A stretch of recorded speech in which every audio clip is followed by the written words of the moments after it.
Er spielt schon wieder. Mach ich gern hören. Mir spielt er zu traurig. Ich mach lieber ein bisschen was Lustiges. Da geht es nicht nach, was du gern machst. Oder meinst du, er spielt die hübschen Lieder für dich? Das weiß doch jeder am Siel. Lüderwohls spielt bloß für nette Kübers. Ist er denn immer noch hinterher? Das fühlt doch ein Blinder mit dem Fuß. Und Sie? Ja. Sie hält ihn so hin, ne?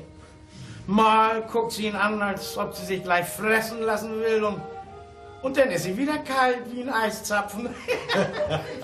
Junge, das wäre nichts für mich. Die würde ich mal in die Arme nehmen, bis sie glüht wie so ein Kanonenofen. Wäre aber doch schade, wenn Lüder unsere Annette noch mal kriegen täte, ne? Schade. Warum schade? Ja, dann wäre das mit der schönen Musik vorbei. Die Vögel singen auch bloß, solange sie noch kein Nest und keine Frau und Kinder haben.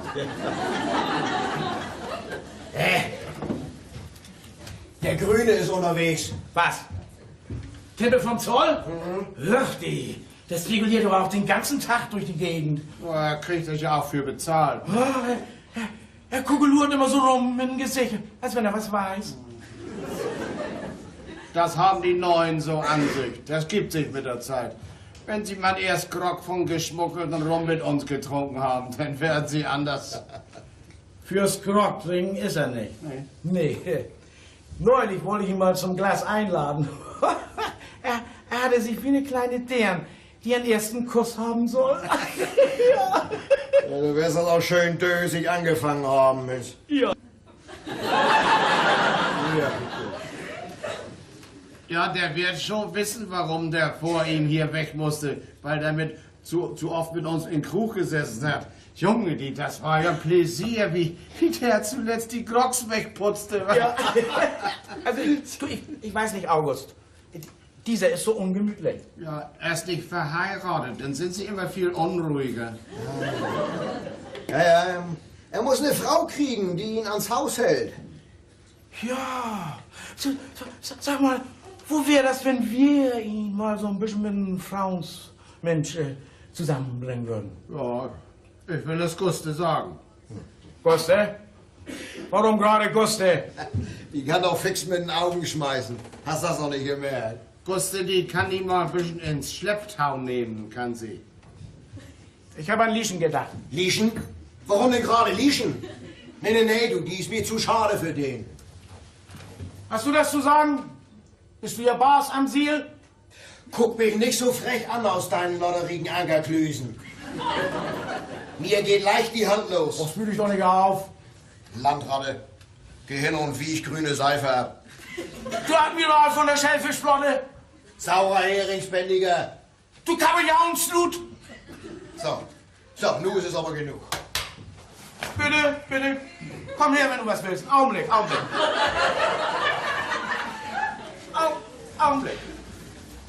So, halt dich fest, das andere besorge ich. Na, was ist denn hier los? Ja, aber was soll hier schon los sein? Hier sind 4 Hände los. Wollen die sich hauen? Ja, das sieht so aus. Und um dich, mein Dirk. Um mich? Auch das kann ich mir nicht denken. Und das will ich auch nicht haben. Oh, Dirk und Gerd, die haben Feuer im Bauch, sag ich dir. Wenn die kaltes Wasser trinken, dann zischt ihnen der Dampfmann so zum Hals raus. Lass, Dirk, nicht um mich. Nicht um dich, gerade um dich. Lass das. Naja, denn ein anderes Mal. Ich halte dir den Schinken im Salz. Hältst du denn lange was an, ne? Soll ich euch einen Grog machen? Immer das Nötigste zuerst liegen.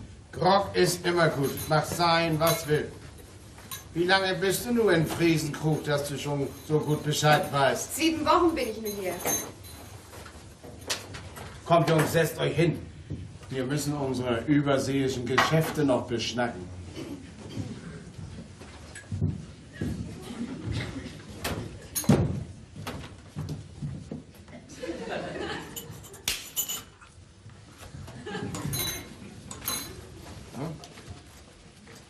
Wie ist es da nur mit 2 Kisten? 2 Kisten. 2 Kisten. Frei Backbord. Frei Backbord. Frei Backbord. Müssen heute noch geholt werden. Müssen heute geholt werden. Müssen geholt werden. Tja? Okay. Tja? Wo ist Tante Annette denn? Soll ich sie rufen? Nee, du kannst mal nach ihr hingehen.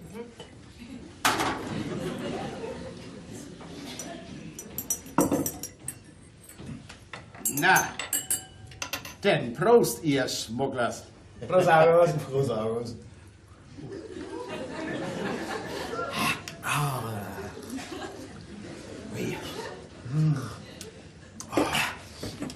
Ja, ich weiß nicht.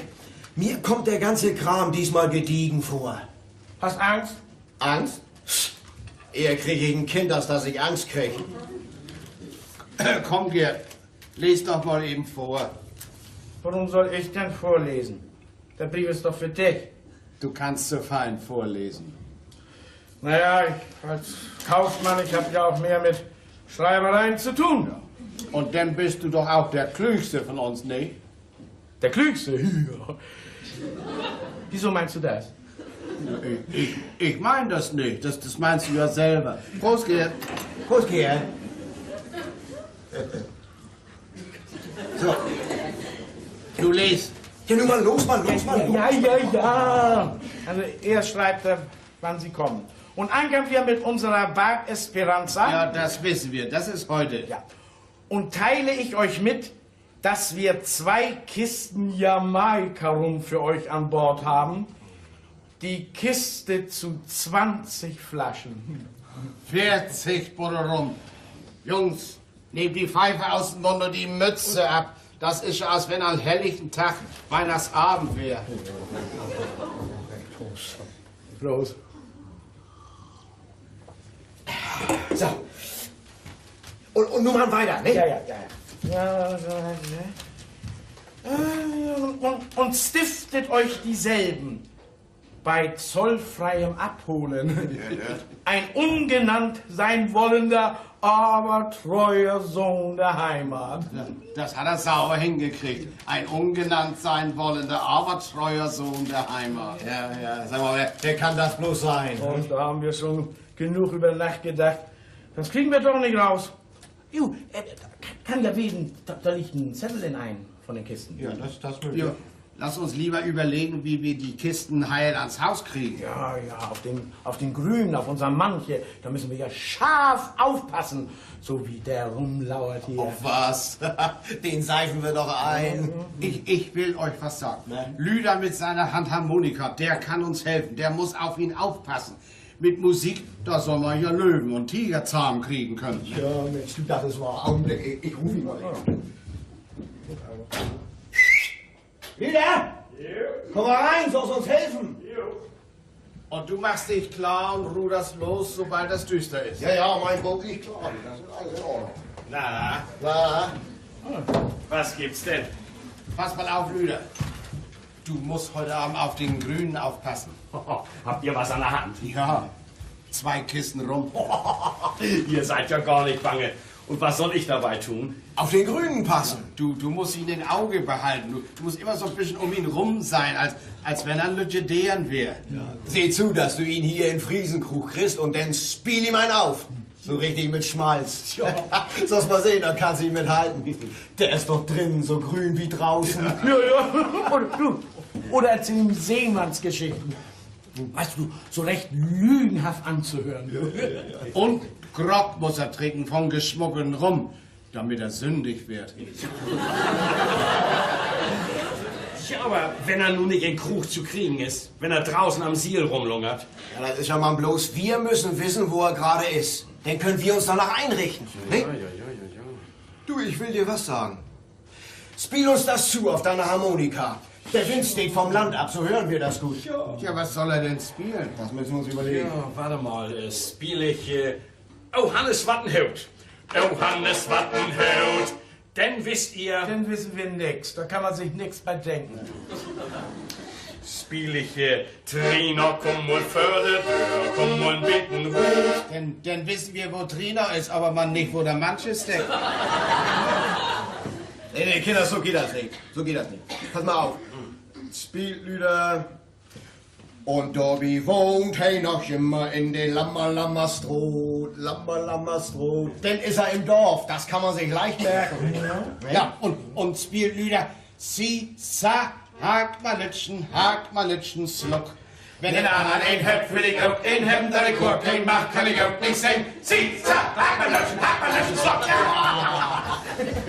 Wenn Lüder das spielt, dann ist der Grüne hier in Krug. Das ist auch leicht zu behalten. Ja. Und spielt Lüder. De Kuckuck, ob den Tune saat. Simsalabim, bamba, saladu, saladim. Simsalabim, saladu, saladim. Naja, also, den seine Föhren eine Keinuhr. Ja. Und spiel ich Lot ist der, Jone Licht ist da. Dann werd ich nix mehr. Dann ist das Balken düster. Denn es ist mulmig für uns. Und dann hat er auch schon halb beim Flünken. Ja, und spielt Lüder das Seemannslied. In Hamburg, da bin ich gewesen, in Samt und in Seide gekleidet. Dann ist der Grüne bei sich zu Haus. August, das passt doch nicht. Da kann man sich doch nichts bei denken. Das passt wohl. Samt und Seide, das ist so viel wie bunt kariert. Dann liegt er in den bunt karierten. Koste singt das Lied. Dann ist das also abgemacht. Lüder passt auf den Grünen und spielt uns das zu. Guste und Lieschen können ihm helfen. Guste, schon wieder Guste. Lieschen ist doch hier im Krug. Lieschen, die soll ihm sonst was, wenn er ihr zu nahe kommt, du. Das Sladjan Peimann just links. Ja, mit dem habe ich noch was zu beschnacken. Denn so schließe ich hiermit die Rumkistenkonferenz und hoffe auf weitere segensreiche Zusammenarbeit. Dann will ich mal ausgucken, wo der Grüne abgeblieben ist. Wann fahrt ihr los? Ja, sobald mit dir klar ist. Ja. Komm, Lieschen, ich glaube, es wird Zeit, dass wir das Licht anstecken, ne? Siehst du?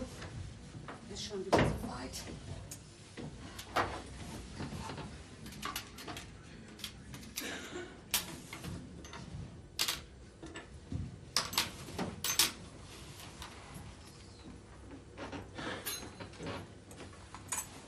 So.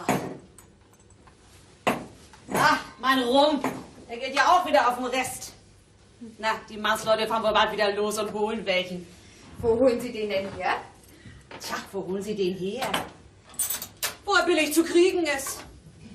Soll ich dir mal was sagen, Tante Annette? Na, Ich glaube, Jansil wird geschmuggelt. ach nee, guck mal an, wie klug du bist.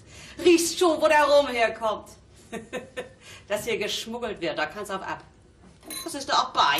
Ja, das ist doch Unrecht. Nee, die Männer haben mir immer von der See geholt, was sie gebraucht haben. Egal, ob es nun Fisch oder Treibholz, Tabak oder Rum war. Das ist früher so gewesen und das ist so geblieben.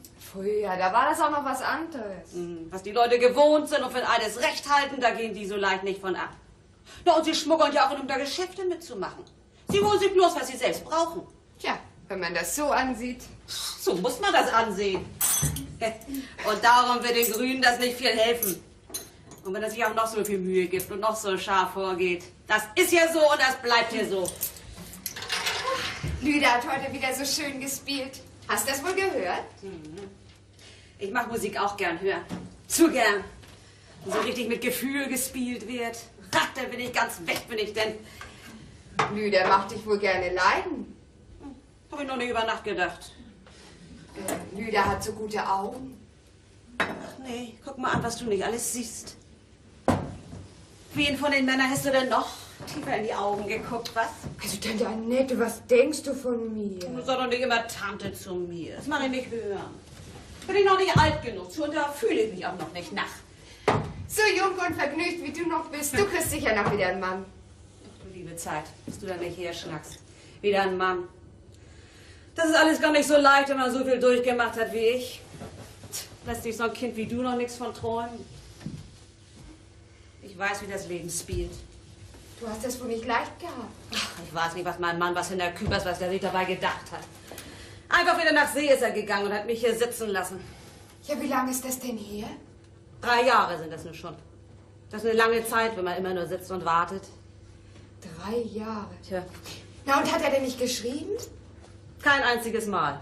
Das ist es ja gerade. Hab nichts wieder von ihm gehört. Glaubst du denn, dass er noch lebt? Dem kann man alles zutrauen. Das kann sein, er kommt hier, als wenn nix wäre, mit dem Mal wieder an, wenn ich... Naja, das kann doch sein. Das kann mir auch keiner verdenken, nicht? Wenn ich mich mal nach einem anderen Mann umguck. Na, ihr beiden. Na? Wie ist das? Kriegen Lüttenköln, wo ich euch so schön einen aufgespielt habt? Der wäre ja leicht verdient. So, und Köln ist ja auch leicht eingeschenkt. Schön hast du gespielt, Lüder. Ich kann den ganzen Tag sitzen und zuhören. Tja, bloß Annette macht sich da nicht viel aus. Ach Gott, man ist ja nicht immer in Stimmung, nicht? Was ist denn? Wir reden gerade von Hina Küppers. Na und? Hast du endlich beschlossen, dass er tot ist? Anders hättest du doch mal wieder von ihm gehört. Also wenn er tot wäre, würde ich auf einen Brief gekriegt haben, nicht? Ich habe immer gedacht, man könnte besser schreiben, wenn man lebendig ist. Kerl wie Hina Küppers, der stirbt nicht im Bett. Den haben die Haifische gefressen. Das passt zu ihm.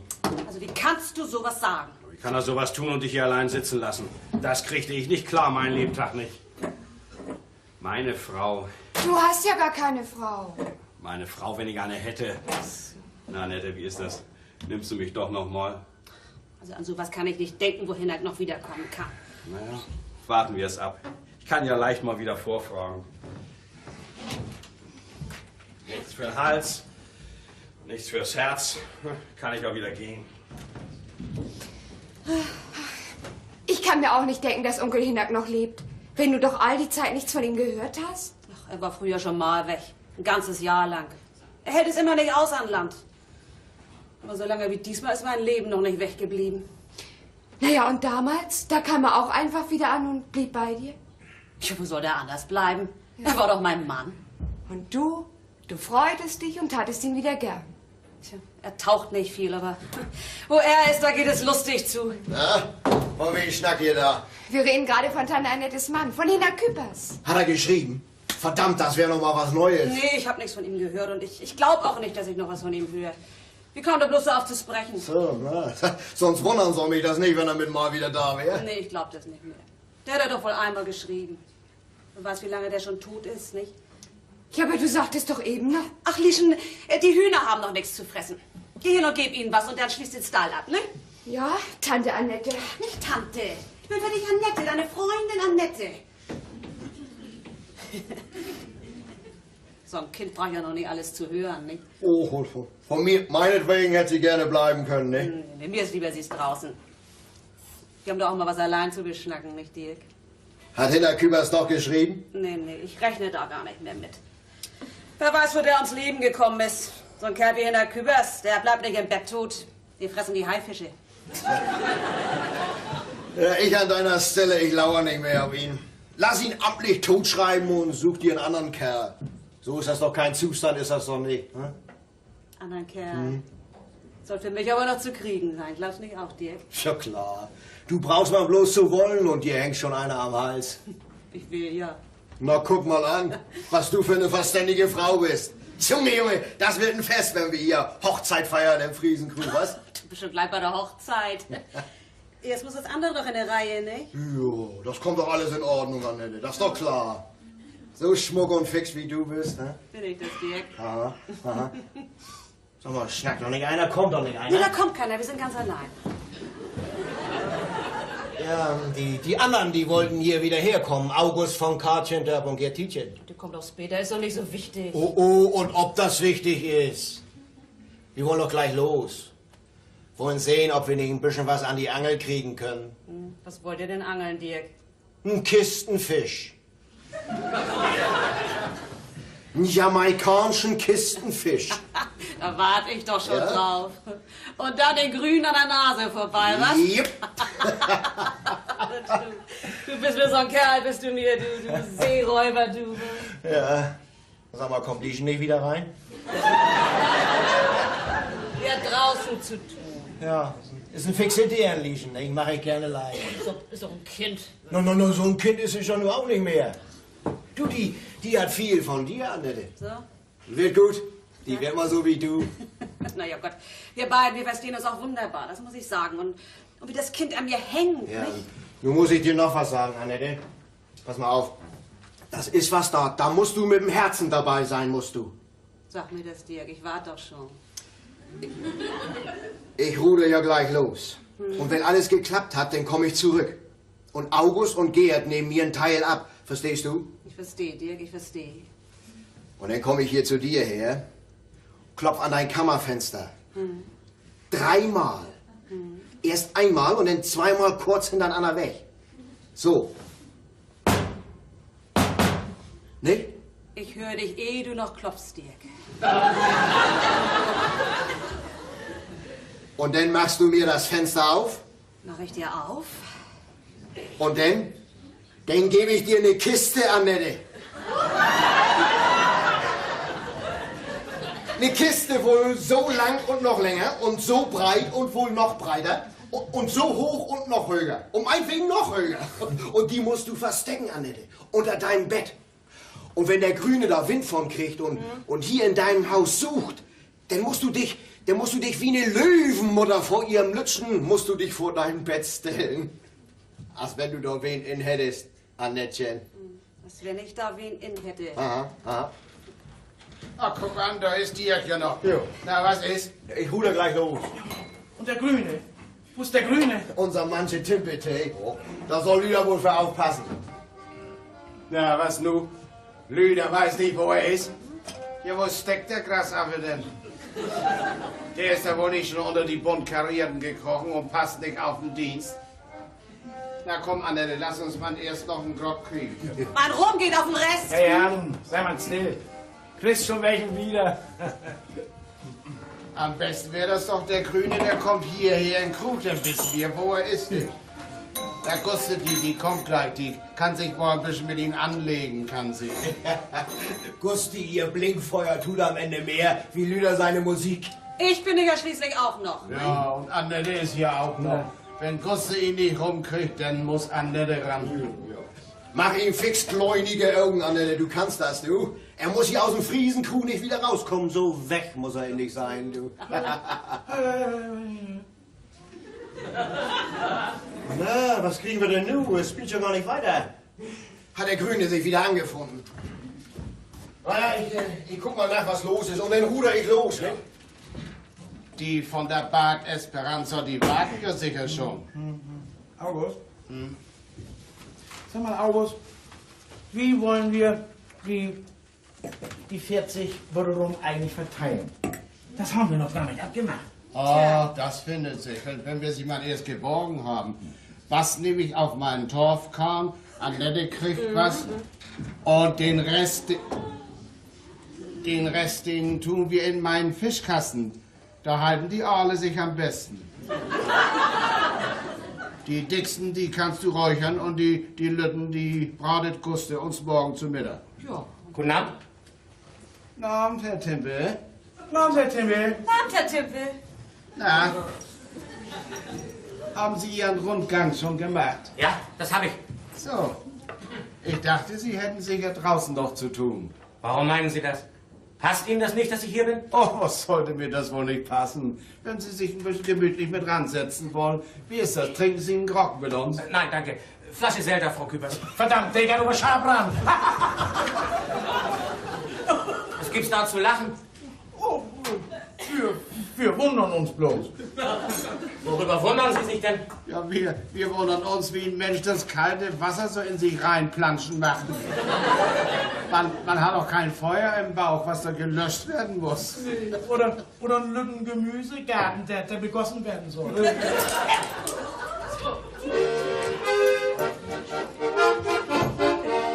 Prost, Lüder. Auf dich ist Verlass, du passt auf den Dienst. Prost, Herr Timpel. Prost, Herr von Katendörp. Ach, so ein Grog, der warm, das lief. Wo das draußen so kalt und rusig ist. Ah, Sie haben das gut, Herr Timpel, dass Sie nicht mehr raus müssen und hier so ruhig sitzen können. So einer wie ich ist immer im Dienst. Ob er nun draußen rumläuft oder hier sitzt. Ja, man bloß bei so einem düster und diesig Wetter, ich weiß nicht, man sollte meinen, dass wir recht so ein Wetter zum Schmuggeln, nicht? Fangen Sie schon wieder an? Sie wollen mich hier raus haben, das merke ich die ganze Zeit. Oh, ich mache ja mal einen Spaß. Warum sollten Sie hier wohl raus? Wenn ich das wollte, dann täten Sie das doch nicht. wenn Sie das mal wissen. Geht just so, hab ich wieder gedacht. Guten Abend miteinander. Abend. Das ist meine Guste. Kennen Sie meine Tochter schon, Herr Timpe? Gesehen haben wir uns schon mal, auch schon mal miteinander gesprochen. Aber vorgestellt habe ich mich noch nicht. Guck an, vorgestellt noch nicht. Aber nachgestellt, Herr Timpe, ja, das kann ich mir denken. Sie haben das auch knüppeldick hinter den Ohren. Guten Abend, Herr Timpe. Treffen wir uns hier? Guten Abend.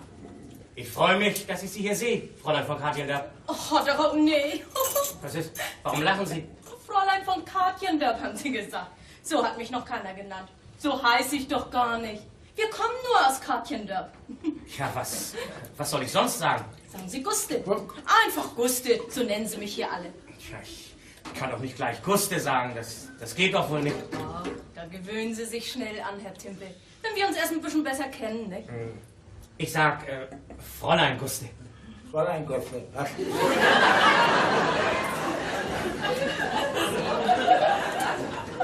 Sie haben sowas an sich, Herr Timpe. Oh, Sie sind so vornehm. Das mache ich gern. Darf ich mich ein bisschen zu Ihnen setzen? Das können Sie gern tun, Fräulein Guste. Na bloß, Selderwasser trinkt meine Tochter nicht, Herr Timpe, dass Sie das mal wissen, nicht? Ja, ich muss den Jungen mal los. Kommst du mit, Gerd? Nee, Du kommst nicht mit? Ist sie das Pferd festgewachsen oder was ist los mit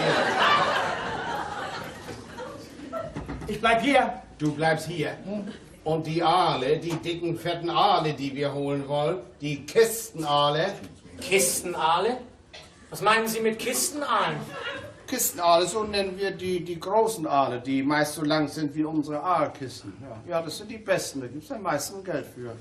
Ich denke, Sie sind Torfschiffer. Das bin ich. Besseren Torf als bei mir können Sie nirgends kaufen. Den gucken Sie sich mal an. Kartschenterber Backtorf, schwarz wie die Nacht und hitzend wie die Liebe. Das sagt er immer von seinem Torf. Den Schnack kennt schon die ganze Gegend. Aber kommen Sie mal auf unser Schiff, Herr Timpe. Tun Sie es mal. Das will ich gern tun, Fräulein Guste. Na, wie ist das nun, Gerd? Kommst du nun mit? Jemand schon los. Ich komm nach. Ich könnte ja noch nötig sein. Ja, ich meine, du wärst anderswo nötig. Ja, dann bis nachher. Ich gehe an Bord. Ja, tschüss.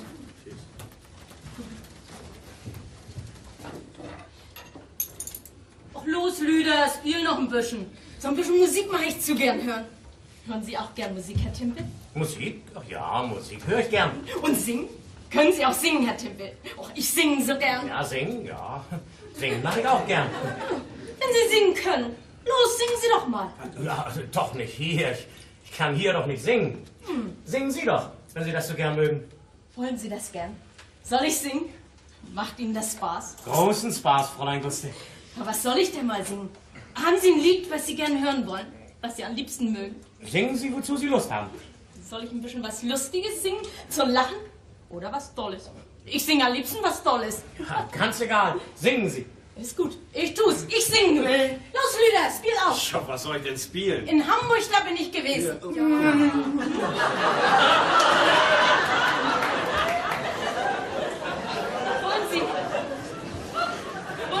Wollen Sie das hören, Herr Timpe? Ja, das singen die Seeleute, die Matrosen. Lass das Lied, Guste, lass das singen. Warum soll ich das nicht singen? Die anderen singen was anderes. Lütsche Buadern von Lannen oder sowas. Lütsche Burden? Nö, da habe ich keine Lust zu. Und das will Herr Timpe auch gar nicht hören. So, lass mich doch singen, was ich will. Ja, spielen Sie das Lied doch, Herr Bowles. Ich möchte das gern mal hören. Also du sollst dich mal schämen, Herrn Timpe sowas vorzusingen. Das gehört sich nicht. Lass das, sag ich dir, du. Sonst passiert da was. Sag mal, was fällt dir ein? Hast du hier was zu sagen? Du, nur gerade. Was geht Sie das an, Herr Tietjen, wenn Fräulein Guste mir was vorsingen will? Was gehen Sie uns an, Herr Timpe? Fingersfechserei. Ob das flach, bin ich verdammt bucksch. Das merken Sie sich mal. Also du fangst ja keinen Streit an, das will ich ja nicht haben in meiner Gaststube. Los, wie das Spiel. Du bist den ganzen Lärm angefangen, weil du das Lied nicht wolltest. Lassen Sie das Fenster doch offen, Herr Bowles. Ja. Wo Herr Tietjen hier so grässlich qualmt. Denn was Sie spielen, darf doch wohl jeder hören. Oder nicht? Stell dich doch bloß nicht so an, Lüder. Ich mag das Lied auch gern hören. Aber nicht das ganze Lied, Guste, das ist zu lang. Ein Vers. Und den singen wir alle zusammen, was ich denn spiele. Ne? Also nun los. Das sieht ja aus, als wenn wir da was bei hätten bei dem Lied. Was soll Herr Timpe davon denken? In Hamburg, da bin ich gewesen, in Samt und in Seide gekleidet. Meinen Namen, den darf ich nicht nennen, denn ich war ja für jeden bereit. Meinen Namen, den darf ich nicht nennen, denn ich war ja für jeden bereit. Na, wie gefällt Ihnen das Lied? Ist das nicht toll? Ist das nicht zum Lachen? Ja, so wie Sie das singen, Fräulein Guste, ist das schön. Der zweite Vers ist noch besser. Den singe ich nun. Ja, Nee. Guste. Aber los, Müller, spiel! Meine Mutter, die hat mir geschrieben, ach Mädchen, ach kehre zurück. Doch den einen, den darf ich nicht lieben, in der Heimat, da blüht mir kein Glück. Doch den einen, den darf ich nicht lieben, in der Heimat, da blüht mir kein Glück.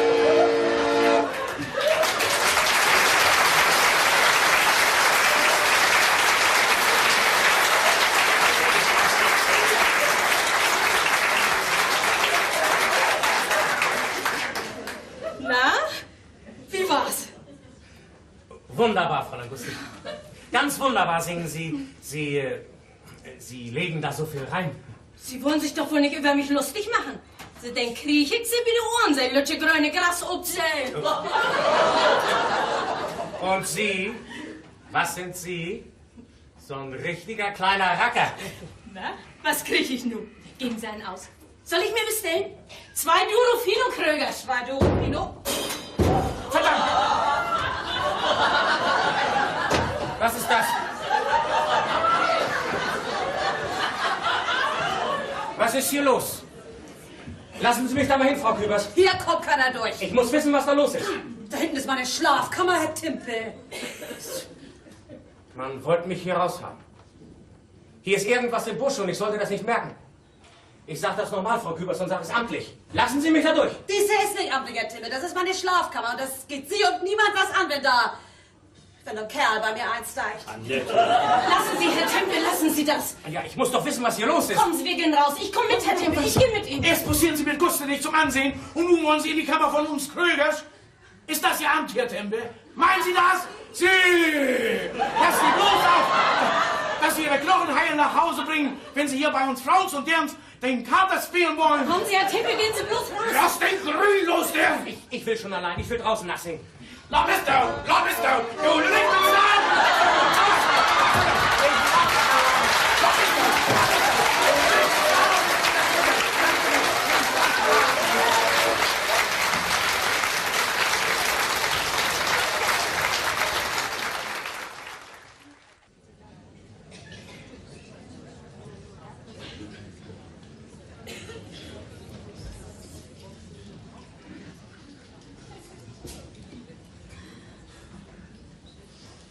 Wisst ihr, ob der Grüne was rausgekriegt hat? Hat er wohl nicht. Soll er wohl nicht. Wenn dir das bloß nicht passiert wäre. Wenn dir das bloß nicht passiert wäre. Zu dosselig. Ja, das war doch kein Dank vor, das hätte ich mir vorher denken können. Da kann sich jeder sein Eigenteil bei denken. Ja. Also wenn ich einen Dern ins Fenster steigen will, der mache ich nicht so ein Spektakel. Guste, die hätte das auch verdammt nachlassen sollen. Muss die sich vor dem Grünen hinstellen und so ein Lied singen? Na, bitte.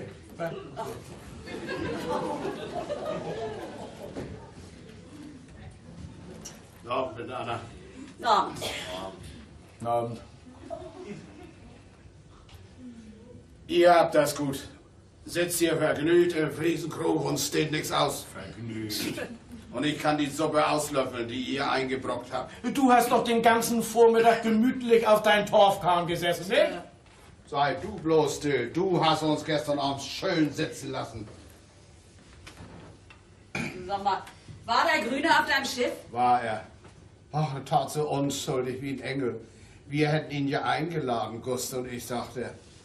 Wie kann ein Mensch bloß sowas sagen, wenn er das ganz anders meint? Das bringe ich nicht fertig. Nö.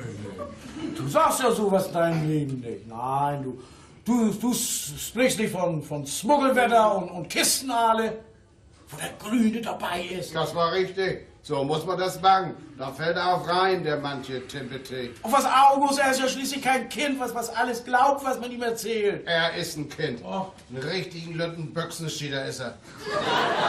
So kurze Zeit, wie der es hier ist. Ja, wenn der Mann über Nacht nicht gewaltig gewachsen ist. Mit dir habe ich auch noch abzurechnen, du. Einfach los, Yankee-Dudeln, was dir gerade in den Kopf kommt.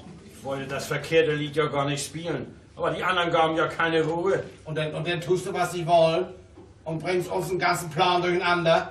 Gott, nun geht der Streit schon wieder los. Du lass das doch, August. Erzähl lieber, was der Grüne bei dir wollte. Gustav hat ihm das Schiff gezeigt. So, Gustav hat ihm das Schiff gezeigt. So, aha. Sag mal, ist dann alles gut abgelaufen? Oh, was sollte da wohl nicht gut ablaufen? Aber schön ist das nicht, wie der Grüne um meinen Kahn rumschleicht, als wenn da was Sündiges an wäre. Ich schnee mich herein vor dem guten alten Schiff. Wenn der Grüne mal nicht auf wegen Guste um das Schiff rumgeschlichen ist. Na, so bläunige Augen, wie die ihn gestern Abend gemacht hat. Hat sie das? Ja, das versteht sie. Na, wenn er der Mann angebissen hat, das wäre nicht verkehrt. Dann kann sie ihm mal ein bisschen an den Angelhaken nehmen, kann sie. Kann sie. Also, wenn das hier schief geht, hast du die Schuld. Schief geht? Sie hat ja mich zum Vater, nicht? Und ich will das Steuer schon halten, dass sie nicht vom Kurs abkommt. Ach, guck mal an. Da seid ihr ja alle fein beieinander. Uns fehlt was. So, was fehlt euch denn? Uns fehlt eine Kiste rum. Oh, was geht uns das an? Der Mann hat ja nichts rausgekriegt. Er hat die Kiste aus dem Schilf rausgekriegt. Ja, da weiß er auch weiter nichts mehr. Oh, wer weiß, was der weiß. Wie ist denn das bloß gekommen?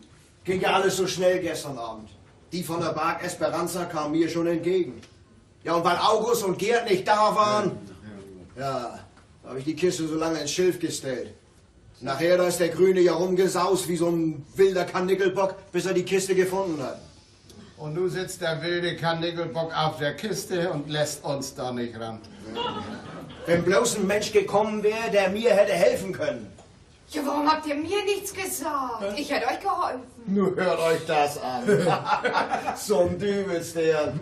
Kommt da hinten aus dem Binnenland und will hier Schmuggelei lernen, weißt? Lass du die Finger davon liegen, das ist nichts für dich. Och, nu schimpft man nicht, Annette. Lass die der, Mann, die ist gut. Ne? Sie brauchen nicht alles zu wissen, was hier gespielt wird. Komm, Lieschen, geh und mach die Küche sauber. Ja, Tante Annette. Für mich ist es ganz und gar nicht recht, dass sie alles hört. Auch gestern Abend. Das ist nichts für so ein Kind. Ja, wieso? Was war denn da groß bei? Du hab dich mal nicht, Annette. Ja. Ihr habt gut schnacken. Euch ist ja auch einerlei, aber dass ich mich für euch alle weggeschmissen hab, nicht? Wenn sich das Wegschmeißen denn mal gelohnt hat. Ja, was es bedeutet für eine Frau wie mich, die sich immer in Ehren gehalten hat, da denkt keiner an. Ja, was ist denn? Was war denn? Ach, dass ich gesagt habe, du steigst in meine Kammer. Da denkt sich doch gleich einer etwas bei. Und dann war das bloß wegen der Kiste. Ja, das war doch bloß... Ich meine, ich dachte, da wäre die Kiste am sichersten untergebracht. Ach, du verstehst mich nicht.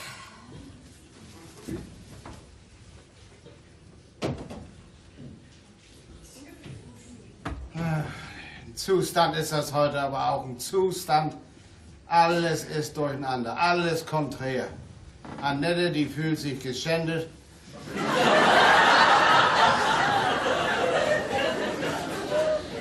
Lüder lässt die Ohren bummeln.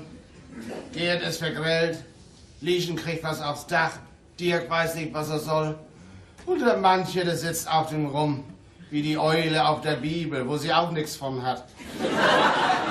Also ich mag ja rein nicht mehr ins Wasser spucken aus Angst, das könnte auch rebellisch werden. Na, Ben, ist Vater hier? Vater ist hier. Komm mal her, Muschi Blix. Wo bist du so lange gewesen?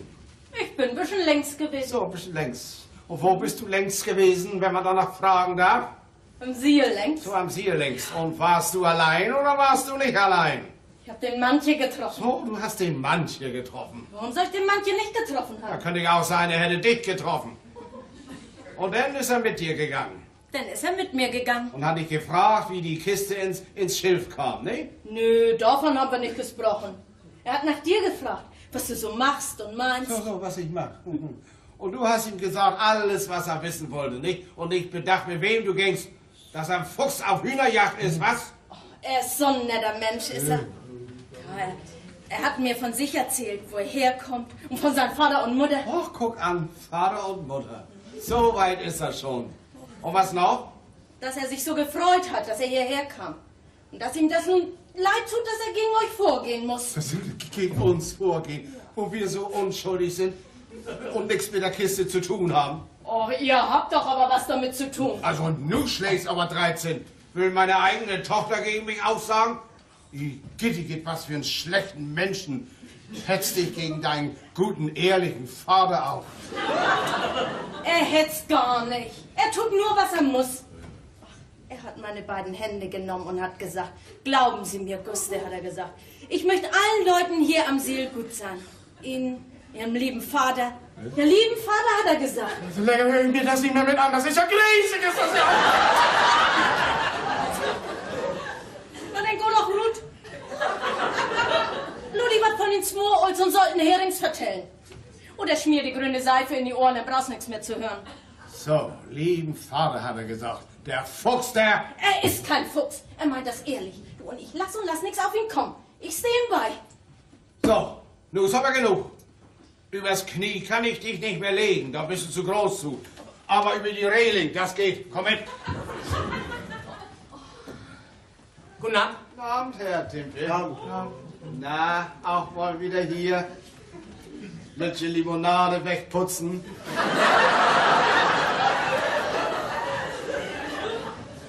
Darum komme ich nicht. Was aufs Spur? Ja. Oh, wenn ich mir das nicht gleich gedacht hätte. Herr Timpe, Sie gehen mir aber scharf ran, gehen Sie mir. Ich muss ja rein. Aufpassen auf meine Guste. Ich muss mit Ihnen sprechen. Mit mir als Vater sozusagen. Das gehört hier nicht her, das ist dienstlich. Mit Ihnen, Uffers und Tietjen. So, na, dann bin ich aber neugierig. Lassen Sie uns einen Augenblick allein, Fräulein Guste. Ach so, nur weil ich rausgeschickt, was? Und andermal bin ich wieder gut genug. Sie sind mir immer gut genug, aber dies hier ist dienstlich. Wenn Sie nun mal wieder mit mir spazieren gehen wollen, Herr Timpe, dann bin ich auch dienstlich.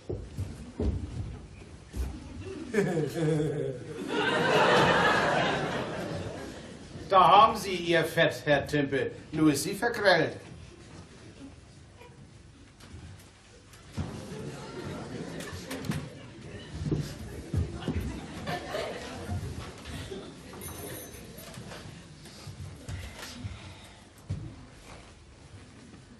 Hier am Siel wird geschmuggelt. Verdammt nochmal, Herr Timpe. Wer tut das? Ich denke, das wissen Sie besser als ich. Also, wir wissen nichts davon. Wenn jemand seine Ware billig kriegen kann. Ich meine, warum soll er das nicht tun? Was soll das heißen? Naja, so wie ich nicht. Ich habe ja einen Grobpreise für meinen Kramladen. Ja, er kann sich mal alles so in die Tüte reinkriegen, ohne abzuwiegen und zu bezahlen. Und dann hat er ja noch die Aalräucherei. Können Sie selber riechen, Herr Timpe. Gehen Sie mal dicht an ihn ran und holen Sie die Luft mal tief ein. Ah. Das ist, als wenn Sie den Schworaal schon zwischen den Zähnen haben. Wenn Sie mal Lust auf einen schieren, geräucherten Aal haben, Herr Timpe. Danke. Bitte. Und Sie, Herr Uffers? Sie sind Schiffer? Dirk Uffers, Küstenschiffer und Kudderkapitän. War vor den Dübel nicht bang und weiß seine Fäuste zu gebrauchen. Ja, bleiben Sie doch sitzen. Wenn Sie sonst noch was wissen wollen, Herr Timpe, dann bloß von Schmuggel und so einem Kram. Da mögen wir nichts von hören. Da wollen wir nichts mit zu tun haben. Sie scheinen immer noch nicht zu begreifen, dass dies hier ein dienstliches Verhör ist. Dienstliches Verhör? Also nur erzhören Sie uns bloß nicht, Herr Timpe. Sagen Sie mal, dieser Lüder Bohls, was tut der? spielt Handharmonika. Können Sie jeden Tag hören. Und womit verdient er sein Geld? Wenn der Mann was verdient, an Geld denkt er nicht. Wenn er sonst mal gesund ist, sagt er. Aber er muss doch leben. Ja, das muss er. Da haben Sie ja nur wieder. Leben muss er. Und das tut er auch. Und er lebt gut. Und wovon lebt er? Tja, Gott, wie soll man das so in Einzelnen sagen, nicht? Mal hiervon, mal davon. Erbsen, Bohnen, Speck und Klütten. Ja, was die Zeit so bringt, nicht? Also im Winter Kohl und Pinkel. Steckrüben mit Schnuten und Pelzen. Das will ich nicht wissen, lassen Sie das. Ja, was wollen Sie denn von Lüderbohls wissen? Ach, das mit Annette, was er hier mit unserer Annette hat. Ja, das ist aber eine lange Geschichte. Für die besorgt er rum. Also, nu wart Dach. Wisst ihr da was von, Jungs? Ja, ganz und gar nicht. Ich will Ihnen mal was sagen, Herr Tippe. Wenn Sie alles besser wissen als wir, dann brauchen Sie uns ja gar nicht zu fragen. Ich wollte aber doch noch gern was wissen. Wem gehört die Kiste, die ich gefunden habe? Kiste? Was für eine Kiste? Kiste? Hölzerne Kiste. Eine Kiste? Tun Sie nicht so, als ob Sie nichts davon wüssten. Wie kommt die Kiste ins Schilf, frage ich Sie. Oh, das ist ein großes Wunder, eine Kiste im Schiff. Nee, was gibt das bloß alles auf der Welt? Schönes Wunder, das kann man wohl sagen. Ja, Herr Timme, das ist ja aber mal nicht das erste Mal, dass was im Schilf gefunden wird. Wieso? Was ist denn sonst schon im Schilf gefunden worden? Damals, Herr Timme, der Lütje Moses, den haben Sie ja auch im Schilf. Und kein Mensch wusste, wie er da mit seiner Kiste hingeschippert kam. Ja, das können Sie in der Bibel nachlesen. Ja. Im Alten Testament, Herr Timpel. Sie versuchen immer abzulenken. Ich frage Sie nur zum letzten Mal, wem gehört die Kiste? Ach, die Kiste, die verdammte Kiste, die hätten wir auch gern gehabt, das können Sie uns mal glauben. Aber wir krabbeln nachts nicht im Schilf rum, das tun wir nicht. Bloß wenn wir gewusst hätten, dass da Rum in der Kiste ist. Was da rum drin ist in der Kiste, das wissen Sie. Das ist ja interessant. Damit ist mir schon viel gedient. Nee, das wissen wir nicht. Das denken wir uns. Sie haben uns schon selber erzählt, dass hier geschmuggelt wird. Ja, was soll da wohl anders in sein als Rum? Dann wissen Sie sicher auch, wo man den Rum herkriegt, den man schmuggeln will. Ja, der beste Rum, der kommt von Jamaika. Ja, das können Sie selber auf den Buddels lesen. Und wenn Sie es dennoch nicht glauben, Herr Timpel, dann fahren Sie mal selber hin, nicht? So kommen wir nicht weiter. Wenn Sie hier nicht aussagen wollen, dann müssen wir uns woanders treffen. Woanders treffen? Igitt, Herr Tippe, was soll denn das nur wieder heißen? Das sollen so alte, ehrliche Seeleute wie wir auch mal alles begreifen. Wir treffen uns am besten, wenn Sie mal wieder mit Guste unterwegs sind, Herr Timpe. Aber Jungs, habt ihr auch so einen schlechten Geschmack auf der Zunge?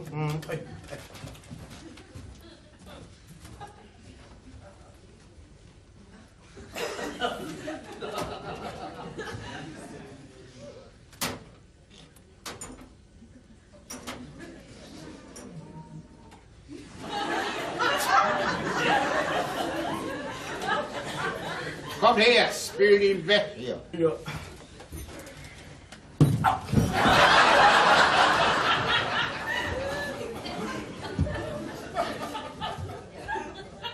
Wehgetan.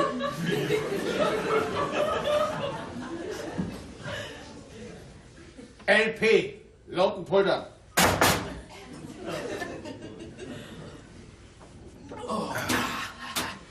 Wenn Sie nun noch was zu fragen haben, Herr Tippe, dann mal los. Kommt noch was Schlechtes, dann poltern wir das mit weg. Ich habe hier nichts mehr zu fragen. So, na, dann können wir hier losgehen. Kommt, Jungs. Wir wollen mal ins Schilf, nicht? Mal sehen, ob wir doch nicht auch mal so eine Kiste finden.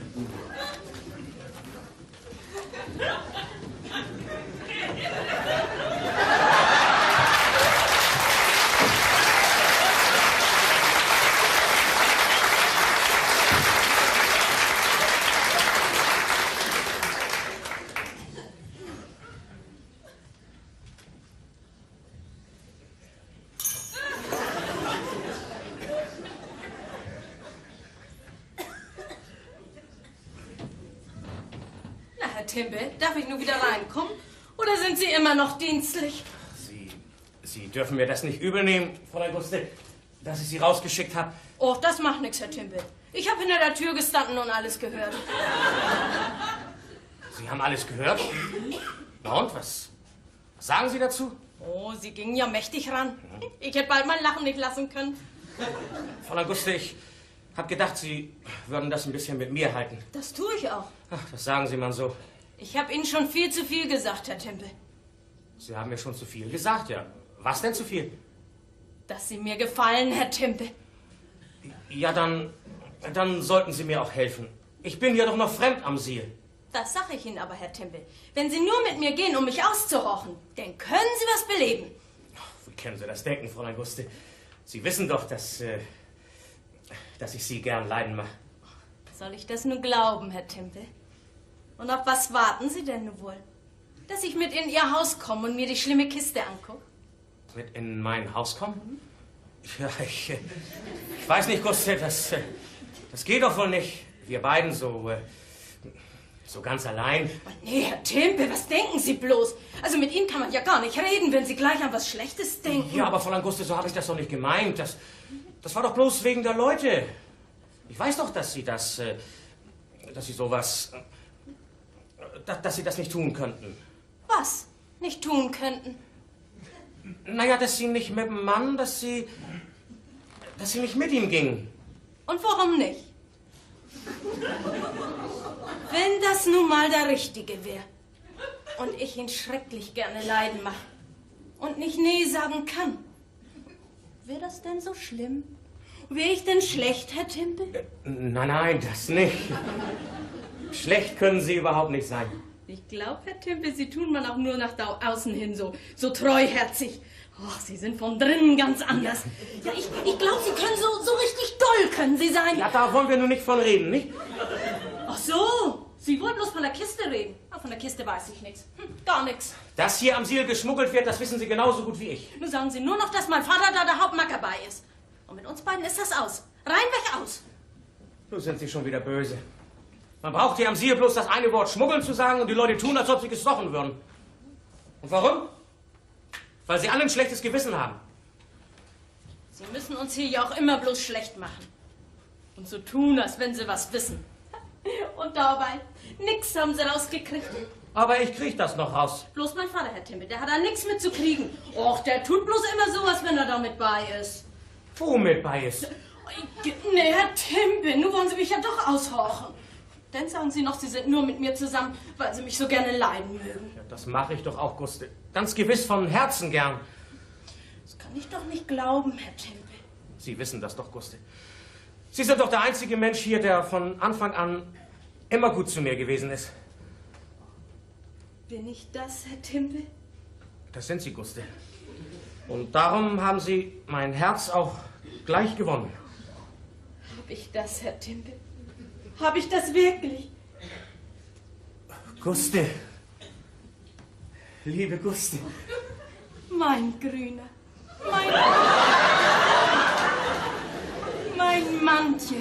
Mein Mantje Timpe-Tate, Butche inne See. Wollen Sie denn nur gut sein? Und hier nicht so viel Unruhe machen. Und mir glauben, dass mein ehrlicher Vater nichts mit der Kiste zu tun hat. Wenn du mir das sagst, in dieser Minute sagst... Na, bist du immer noch dienstlich? Was? Ja, nun muss ich aber weiter. Bis bald. Ach, ich komm mit. Ich muss doch aufs Schiff. Ja.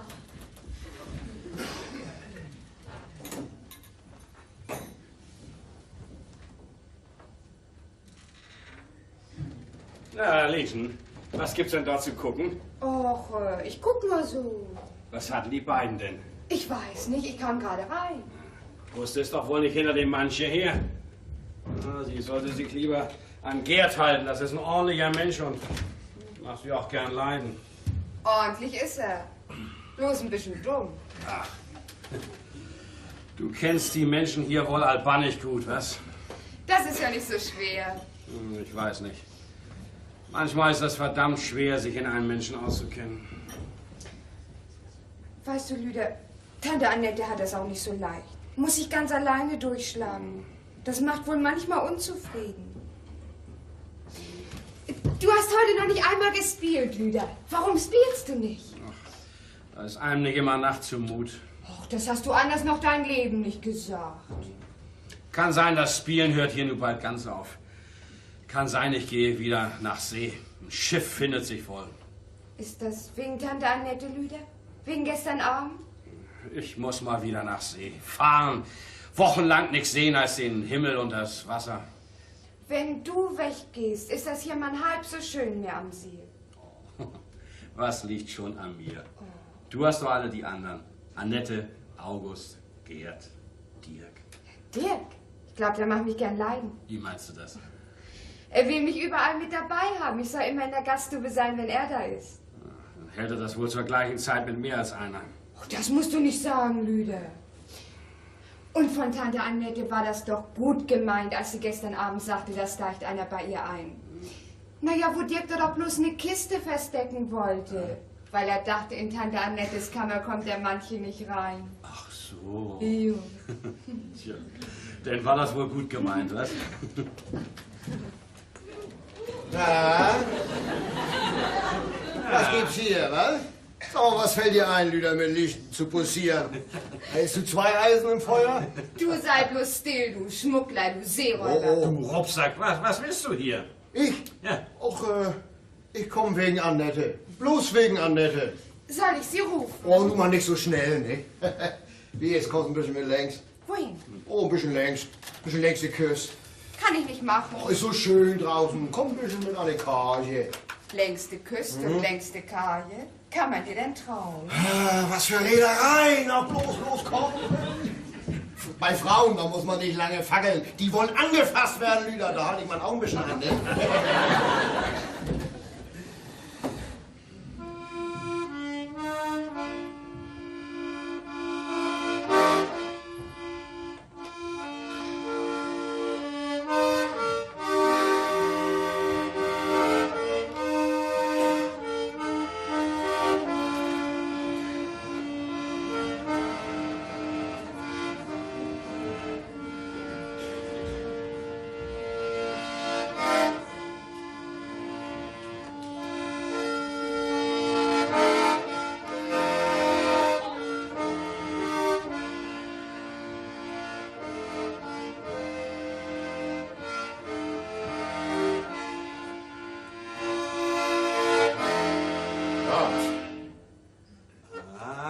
Schipper, na, Lütchen trinken?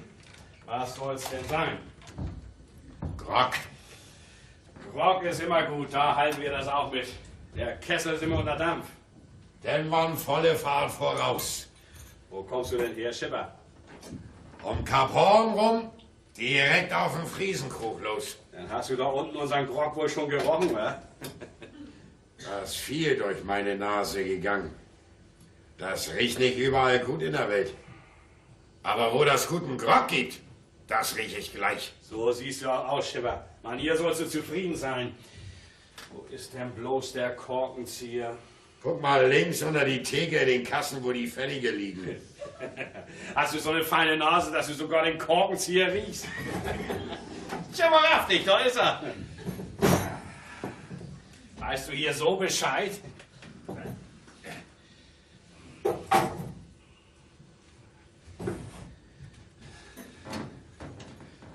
Warst du schon mal hier?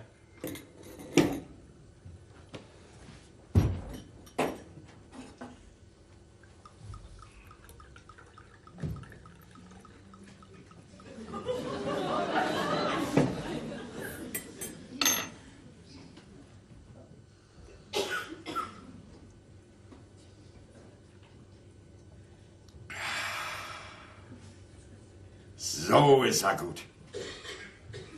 Wo der teert und rumernährt, das dann in Köln-Katechismus. Das habe ich bloß einen sagen hören. Hinner Küpers, was willst du hier? Soll ich hier im Friesenkrug nicht mal wieder einen Grog trinken? Bist du 3 ganze Jahre weggeblieben, hättest du im 4. auch nicht mehr zu kommen brauchen. Ich bin doch nur aber. Meinst du kannst hier wieder bleiben und tun, als wenn nichts gewesen wäre? Nicht ausgehalten habe ich das. Bloß hier mal wieder sein. Bloß hier mal wieder sitzen und Grog trinken wieder. Das geht hier viel besser ohne dich. Im Friesenkrug wird wieder verdient, wo du nicht mehr da bist. Und alles ist in Ordnung. Ich hab nie was getaugt an Land. Eine Zeit lang, ja, das ging, aber dann kriegte ich das mit der Unruhe und musste wieder los. Du bist einfach ausgerissen und hast Annette sitzen lassen. Und sie konnte sehen, wo sie alleine zurechtkam. Geht dir das gut? Ist sie immer noch so glatt und schier? Ja, das ist sie immer noch. Ah, ich bin ein schlechter Kerl, Lüderbohls. Ich hab sie nicht verdient. Zuerst ja, da war ich ordentlich. Da zeigte ich auch noch was her. Und ich meinte, das sollte so weitergehen. Ich mochte Annette ja auch gern leiden. Ich mochte sie verdammt gern leiden. Wer mag Annette wohl nicht gerne leiden? Machst du sie auch gern leiden, Lüder? Was? Du auch? Ja. Ich mach sie auch gern leiden. Ich auch. Dann sollst du sie haben, Lüder. Du bist ein ordentlicher Kerl. Du sollst hier Wirt spielen im Friesenkrug. Du verstehst dich auf einen guten Grog. Prost, dann lass uns auf trinken. Prost.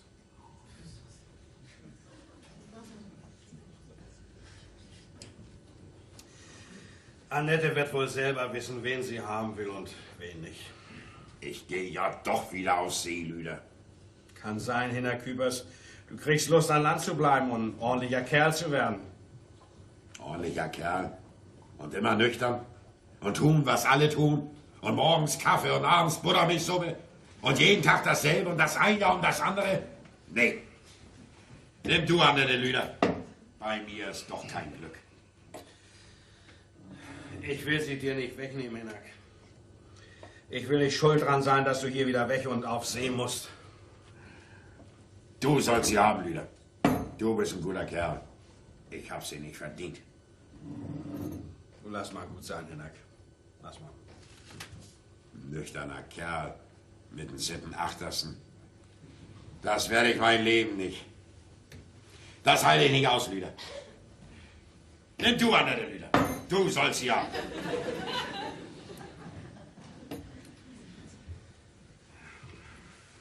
Na, er soll mich denn nur haben. Hast du kein Wort und keinen guten Tag für mich in der Kübers, wo du nach all den Jahren wiederkommst?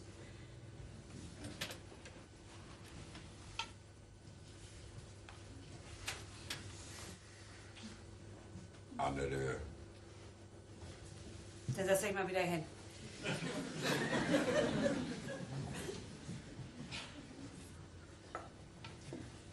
Und was bist du hier in der Kübers?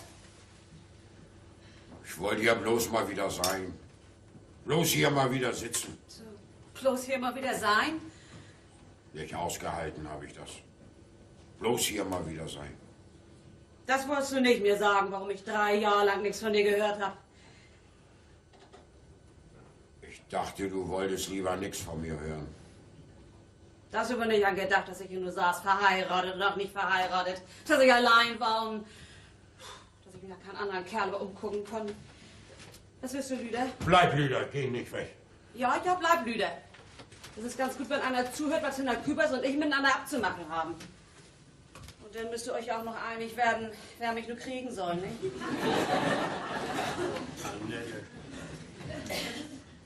Willst du hier bleiben und wieder Wert spielen und ordentlich und nüchtern sein, Hinner Kübers? Hast du dir das gedacht? Nüchtern sein? Da habe ich noch nicht über Nacht gedacht. Willst du wieder gut machen an mir, was du all die Jahre schlecht gemacht hast? Wieder gut machen. Kannst du mir nicht angucken, Hinner Kübers. Hast du so ein schlecht Gewissen? Oder meinst du, das lohnt sich nicht mehr, dass ein Mann mich nochmal anguckt?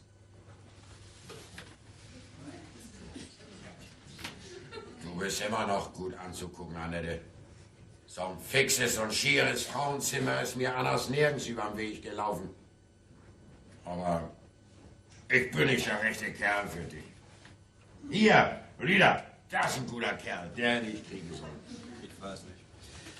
Ich bin wohl auch nicht der Rechte. Wir sind wohl alle nicht die Rechten. Lass uns mal noch einen Grog trinken. Grog macht gut. Wenn man mehr Grog trinken würde, dann geht das viel weniger Unfrieden in der Welt.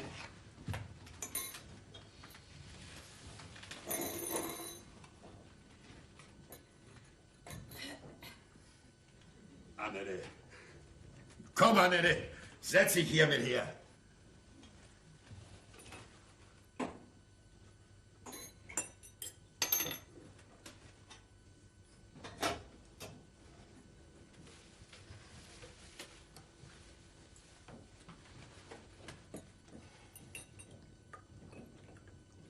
Da habe ich mich die ganze Reise aufgefreut.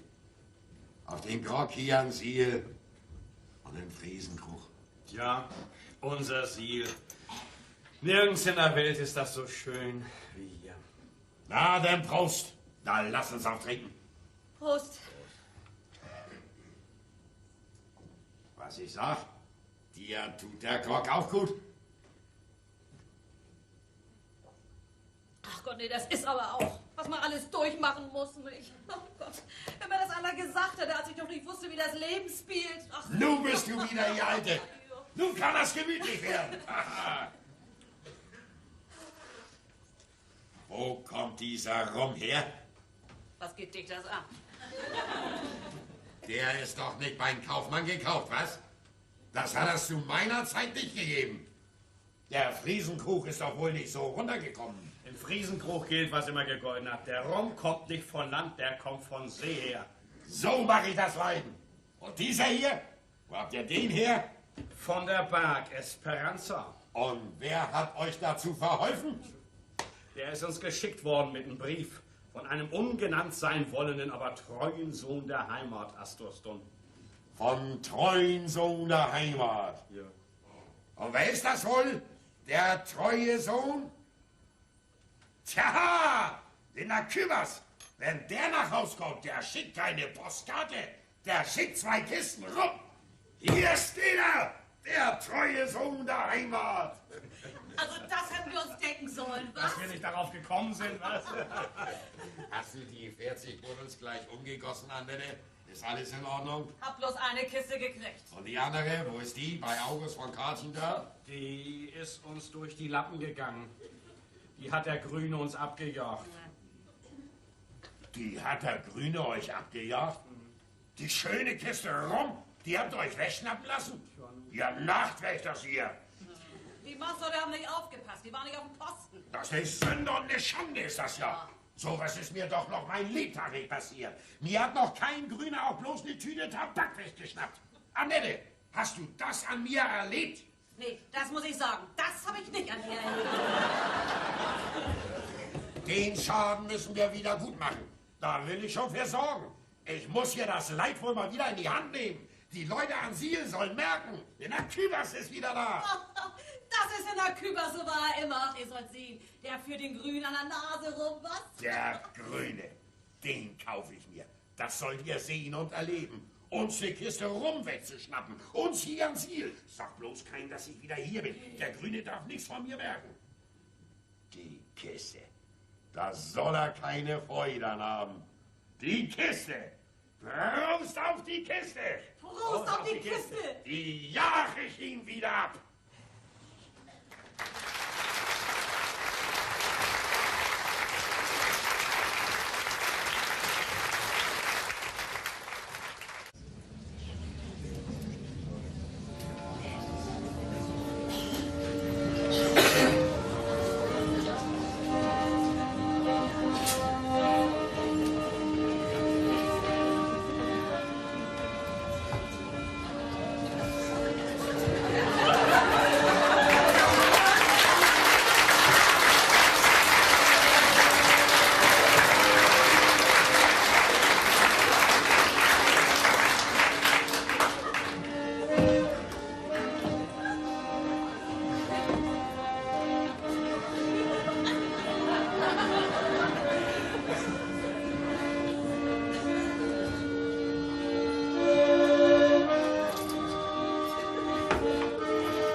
Na, Gott sei Dank. Er spielt wieder. Er spielt doch jeden Tag. Er hat heute den ganzen Tag noch nicht gespielt. Aber das merkt so ein Dickfell wie du wohl nicht, was? Was hat Lüder denn? Oh, er ist wohl traurig wegen der Rumkiste. Hat ja ein weiches Herz, Lüder. Darum spielt er nur auch so ein wehleidiges Lied. Ja, das ist ja auch traurig. Traurig ist das. Wo so eine Rumkiste auf der Welt ist, allen eine Freude zu machen. Und nun macht sie uns allen Kummer. Ja. Was der Grüne wohl mit der Kiste gemacht hat? Er hat sie noch gar nicht aufgemacht, sagt die Frau, wo er bei wohnt, sagt sie. Was denn? Er hat sie noch gar nicht aufgemacht? Ich glaube, der Grüne, der bringt die Kiste so aufs Hafenamt und da wird sie dann aufgemacht, wird sie. Mensch, er schleicht rum wie so eine Katze, die Jungen will und noch kein Lager hat. Er gibt nu keine Ruhe, bis er was raus hat. Das sage ich euch. Genau. Wir müssen die Ohren steif halten und das stur und stüdig bleiben, dass wir von nix was wissen, von gar nichts. Und vergrellt werden, wenn er uns das zutraut. Der ist schon noch viel zu unbedarft. Der meint, man kränkt sich, wenn man unschuldig ist und dann angeklagt wird. Uns kränkt das bloß, wenn wir was auf der Naht haben. Aufpassen. Er kommt. Was habe ich euch gesagt? Er steuert auf uns los. 3 Biede, 8er Steven.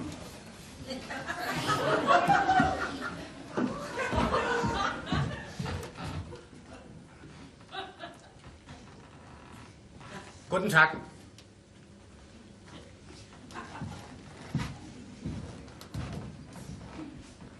Guten Tag, habe ich gesagt. Tag. Ja. Was soll das bedeuten? Warum drehen Sie sich um, wenn ich komme? Sonst können wir ja nicht ins Wasser spucken. Und das muss ein Seemann doch. Da haben Sie sicher auch schon von gehört, Herr Timpel, ne? Ich komme noch mal wegen der Kiste. Oh, haben Sie was rausgekriegt? Zustand ist das. Kein Mensch will aussagen. Tja, Herr Timpel, die Leute an der Wasserkante, das ist ein Eigenschlag. Die sind nicht für das viele Schnacken. Das hört man immer wieder.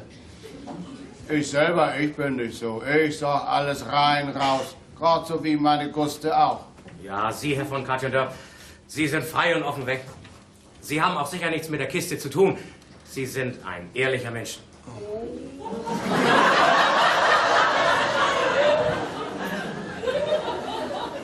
Och, Herr Timpel, was sagen Sie da? Das ist ja beinahe wie Honig ist das ja. Das habe ich ja gar nicht verdient. Oh. Und wir, Herr Timpel? Ja. Wenn mir bis heute Abend nicht gemeldet ist, wem die Kiste gehört, bringe ich das Ganze vor Gericht. So.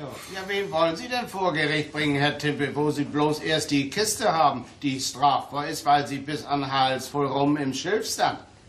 Vor Gericht werden Sie schon aussagen. Da werden Sie sich das schon anders überlegen, wenn Sie schwören müssen. Schwören?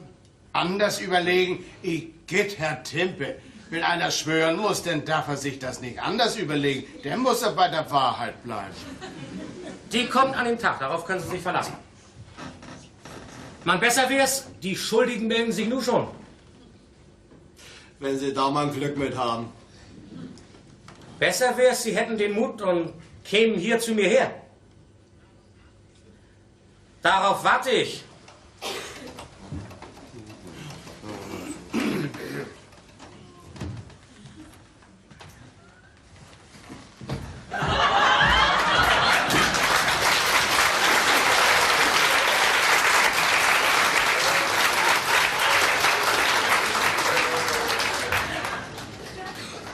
Da können Sie lange warten, bis hier ein Mensch zugibt, dass er schmuggelt. Hier wohnen lauter unschuldige Menschen. Und dabei, na, ich will nichts sagen. Und dabei schmuggeln Sie alle miteinander, wollen Sie sagen. Das wollte ich eben nicht sagen. Dabei können Sie es gar nicht mehr abstreiten, wo ich doch die Kiste habe. Ach so, eine Kiste haben Sie. Oh, mich geht das ja weiter nichts an. Mann, wenn ich fragen darf, was ist da denn in der Kiste? Das werden wir heute Abend noch gewahr. Wenn Sie aufgewacht werden auf dem Hafenamt. Rum ist da sicher drin. Die Kiste muss aufs Hafenamt. Na, das soll ich mal verlangen, was dabei rauskommt. Man hört ja gern dies und das, was hier so passiert, ne? Wohnen Sie hier? Ich komme hier immer mal so vorbei. Schiffer? Frachtschiffer. Liegt Ihr Schiff im See? Ich bin mit dem Boot hier. Ach, wo wir da gerade von sprechen? Ich komme heute noch hin nach dem Hafenamt. Ach, wenn Sie doch nach dem Hafenamt kommen, dann könnten Sie mich mitnehmen. Ja, das kann ich, das geht. Ja, ich muss die Kiste hinbringen. Und den Leuten hier kann ich ja nicht trauen. Trauen kann man kein Menschen. Darum meine ich, am besten, Sie bringen mir die Kiste hin. Sie kommen doch selber mit, Herr... Timpe heiße ich. Angenehm. Ich meine, Sie kommen doch selber mit, Herr Timpe. Anders, wenn das sein muss, bringe ich die Kiste auch alleine hin. Ah, ich fahre mit, das versteht sich. Mir ist bloß lieb, ich fahre mit jemandem, der nichts mit der Kiste zu tun hat. Ja, das kann ich verstehen. Bei mir ist die Kiste gut untergebracht. Wann können wir losfahren? Ja, Sie brauchen bloß eine Zeit zu sagen. Bringen Sie die Kiste hierher. Ach, könnten Sie die Kiste mit anfassen und wir holen sie her? Anfassen? Die trage ich ganz alleine. Was meinen Sie, was ein Frachtschiffer wie ich alles wegschleppen kann? Das passt ja bestens. Können Sie gleich mit mir kommen? Ja, wenn Ihnen das recht ist. Ich habe erst noch einen kleinen Weg. Aber Sie können mir ja das Haus zeigen, wo die Kiste ist. Dann hole ich Sie da nachher gleich ab. Ja, so machen wir es. Können wir in einer halben Stunde losfahren? Ja, das können wir. Ja, Mann, bloß, Sie müssen mir ja noch sagen, wer Sie sind. Das muss ich ja nun wissen. Ich bin... Ach so, wie ich heiß. Ja, das müssen Sie ja wissen. Meier, Herr Timpe. Schiffer Meier. Den Namen kennen Sie ja alle. Ja. Ach, Tag, Herr Timpe. Tag, Frau Küpers. Tag. Ja. Ach, ist das nicht Schipper Meier? Man kennt sich ja knapp noch, so lange sind Sie nicht hier gewesen. Um mich ist hier wohl keiner verlegen, weißt du? Sie das mal wissen, Herr Meier. Das geht ja besser ohne Sie. Da haben Sie es, Herr Meier. Das möchte die Wirtin am liebsten auch zu mir sagen. Da können Sie sich auch verlassen. Lassen Sie uns gehen, Herr Meier. Sie wollen schon gehen, Herr Timpe. Ja. Wenn Guste nur hier wäre, dann würden Sie wohl nicht so schnell wieder weglaufen, was? Kommen Sie, Herr Meier. Ach, Sie wollen schon gehen, Herr Timpe. Dann auf ein andermal. Tschüss auch. Tschüss auch, Herr Meier.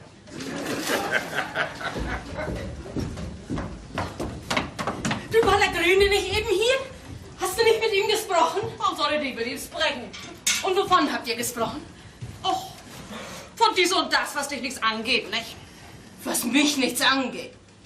Ich habe jedenfalls auch immer zu meinen Leuten gehalten und nicht wie du, die sich am Zollkerl ranschmeißt. Oh, ich schmeiß mich nicht ran. Du, das habe ich nicht nötig. Ach nee.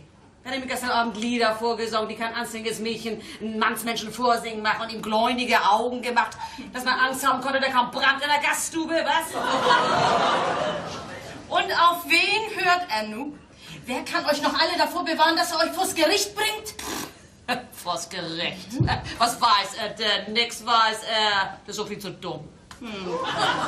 Kann sein, er ist schlauer als ihr alle.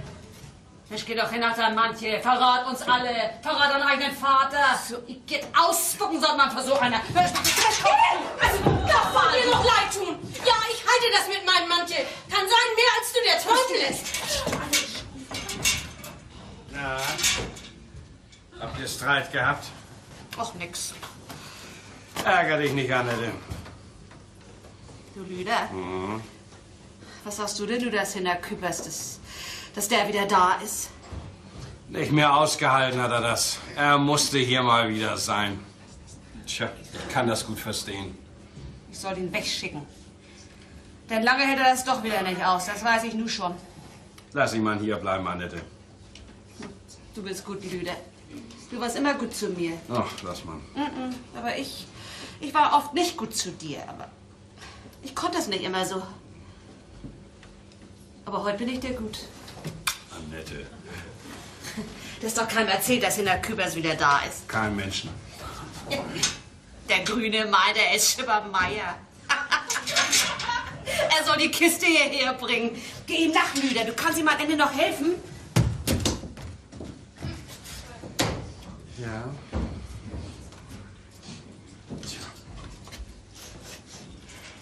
Ja, Lieschen, was machst du denn für ein Gesicht? Das sieht ja meist nach Tränen aus. Und du? Du siehst nicht viel anders aus. Ach, das ist man bloß so. Bei mir, Mann, auch bloß so.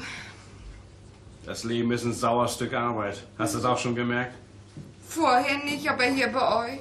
Oh, Lieschen, Lütsche gehört dir. Oh, Lüder, du bist so gut. Bei dir kann ich weinen. Oh, lass mal, Lieschen. Ich glaub, du stehst lieber mit Anna rein hier. Er kommt da hinten schon.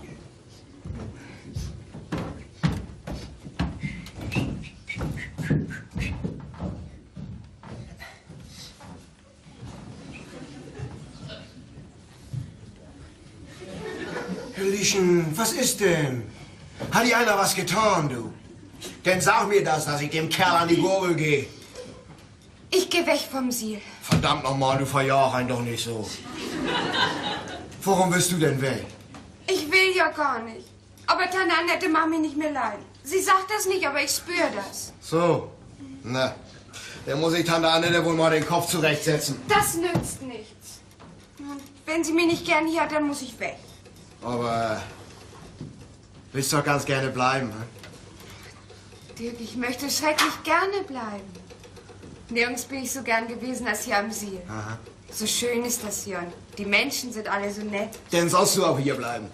Und wenn du im Friesenkuh nicht mehr sein kannst, naja, dann müssen wir eben sehen, dass wir woanders eine Stelle für dich finden. Ja, wo sollen wir denn bloß eine Stelle für mich finden? Tja, ich wüsste wohl eine. Ja, wo ist die denn? Ich weiß nicht, ob du das auch willst. Du könntest einen Schipper hier am Siel den Haushalt führen. Du ganz alleine. Ja, das kann ich doch. Das wäre doch was. Tja. Der Kerl ist mal gediegen, du. Der will dich ab und an mal auf seinen Kahn mitnehmen. Das hat er vor. Das wünsche ich mir schon lange, mal eine Fahrt mitzumachen. So? Ja. Na, ja.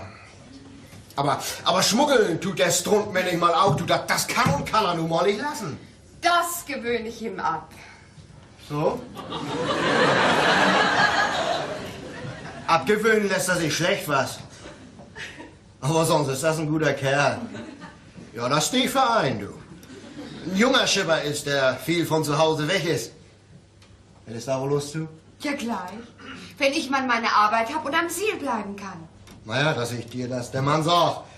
Das ist der Küstenschipper und Kutterkapitän, der Barsch, Stint, Aal und Buttfischer, Dirk Uffers. Du, Dirk? Ja, zu dir soll ich? Jupp. Ja, Mann, das geht doch wohl nicht so. Och, guck mal an, so. So, nach einem anderen Schipper willst du, nach mir nicht. Ich weiß nicht, da hatte ich gar nicht angedacht. Aber Lieschen, das ist doch ganz einfach. Wir gehen erst zum Standesamt und dann zum Pastor und dann wird Hochzeit gemacht im Friesenkuh.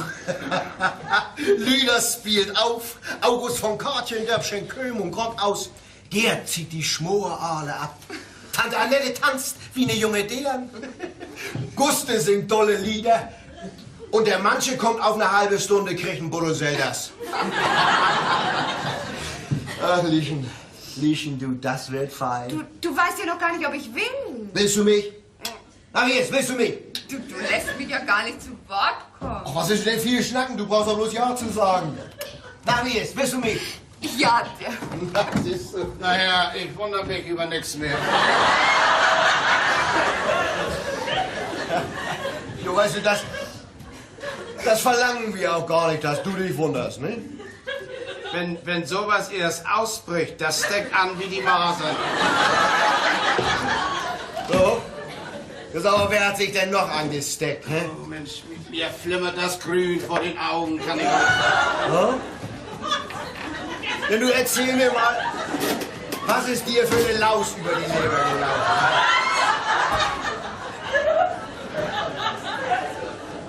Eine grüne Laus. Eine grüne Blattlaus, eine Zolllaus kann man wohl sagen. Weißt du, Sauer, hast du Skiern rumgetrunken und du brennt dir der Bauch.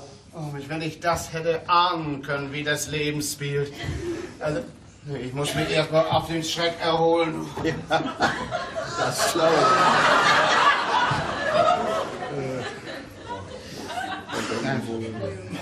Prost. Prost. Oh, das tut gut. Ja. Schön kalt hält er sich hier in den Fischkasten. Und kein Mann, manche ahnen ihn doch. Und sag ihn nicht, ob den Fischkasten von der August, du warst auch der ganze Nacht. Nassen Steer ist immer noch besser als gar keinen.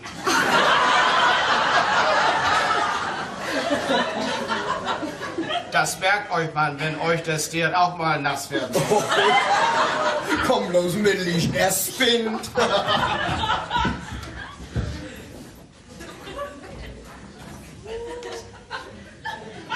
Na, August, lässt du nun auch schon die Ohren hängen. Wenn du wüsstest, wie mir zumute ist, du. Wie ist dir denn zumute?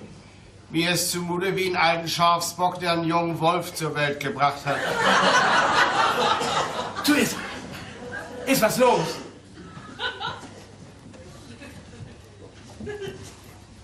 Hast du schon mal erlebt, dass ich so einen Buddel in der Hand hatte und ihn weglegte, ohne zu trinken? Nee, das habe ich noch nicht erlebt. Das tue ich nur. Er gibt mir keine Tröstung mehr. Keine Tröstung und das ist schlimm. Du sagst doch endlich, was los ist, verdammt nochmal. Du weißt, Gerd, ich habe immer viel von dir gehalten, nicht? Auf mich geschimpft hast du. Schafskopf, hast du zu mir gesagt. Oh, das hat nichts zu sagen. Und das bist du ja auch, nicht? Aber ich habe immer gedacht, ich sollte noch mal Vater an dir werden. Ja, nun. Willst du mir Guste nun nicht geben? Glaubst du, dass wir gestraft werden? Dass wir braten müssen für alles, was wir Böses getan haben? Ja, wenn du mir Guste nicht gibst, wirst du riesig gestraft. Ich brat nur schon. Ich schwor in mein Eigenfett. Sieh mal, Gerd, ich habe in meinem Leben so viel Heil durch den Zoll gebracht. Und nun bleibt mein Eigenfleisch und Blut darin hängen. Guste will den Grünen heiraten. So, nun ist raus. Was ist das? Guste will den Grünen heiraten. Ja, aber das geht doch nicht. Das ist doch verrückt von dir. Das kannst du doch nicht zugeben, August. Sie sagt, sie will keinen anderen und sie nimmt keinen anderen und ich kann 3 Tage auf der Keimmauer Kopf stehen, dann nimmt sie ihn doch. Hat sie gerade gesagt. Oh Mensch, mir flimmert das schon wieder grün vor den Augen. Ja, dir flimmert das. Ach, das hast du nun davon. Ich hab von Anfang an gesagt, du sollst Guste nicht auf den Grün steuern. Guste ist doch wie Zunder, ist sie doch. Die brennt doch gleich. Hey, auf!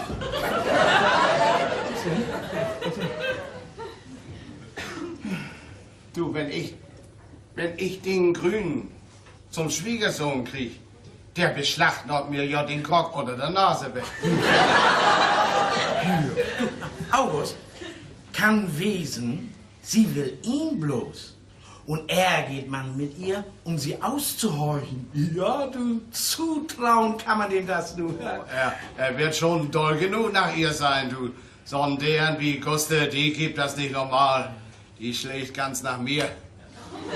Ja, du, und wenn du ihn sagst, er heiratet in eine Schmugglerfamilie, du, den schreckt er zurück. Ja, du, so sehen, der wird doch glatt abgesetzt, wenn die das auf dem Zoll zu wissen kriegen. Ja, Gerd, da kannst du nur auch wieder ansehen, wie wunderlich das im Leben zugeht. Was den einen sein Grog ist den anderen seine Sünde. Ja, also, wenn du nun zu dem Grünen sagst, nicht wahr, sag dem Grünen, dass er in eine Schmugglerfamilie heiratet. Reiß ihn zurück, mach ihm die Hölle heiß. Ja, erstmal macht er sie uns heiß, das ist das, Mann. So recht fein einheizen tut er uns. Nee, wir müssen unseren Anker anderswo auswerfen. Mit der Liebe müssen wir ihn fangen und ihm das Tau um die Hörner legen. Wie meinst du das? Und das ist ganz einfach. Lässt du uns in Ruhe, kriegst du ihr. Lässt du uns nicht in Ruhe, kriegst du ihr nicht. Ja, da kann sie mich kriegen, du. Ja, aber Guste, die ist denn hin. Die ist verloren. Oh, sei mal nicht traurig hier, da ist nichts mehr anzumachen. Komm, trinken, Kleinen. Ein Kerl wie du, der kann doch dir ganz genug kriegen. Du brauchst doch bloß zuzulangen. Ja, ich weiß nicht, aber ich glaube, ich bin zu stürmisch, zu leidenschaftlich. Ah, Sie haben Angst, weil ich so ein Kerl bin. Da kommt der Grüne. Was steuert er hierher? Oh, Mensch, dann ist meine schwere Stunde gekommen. Hat die Ohren steif, August? Lass den Kopf nicht bubbeln, Georg. Kopf nicht bubbeln? Nein.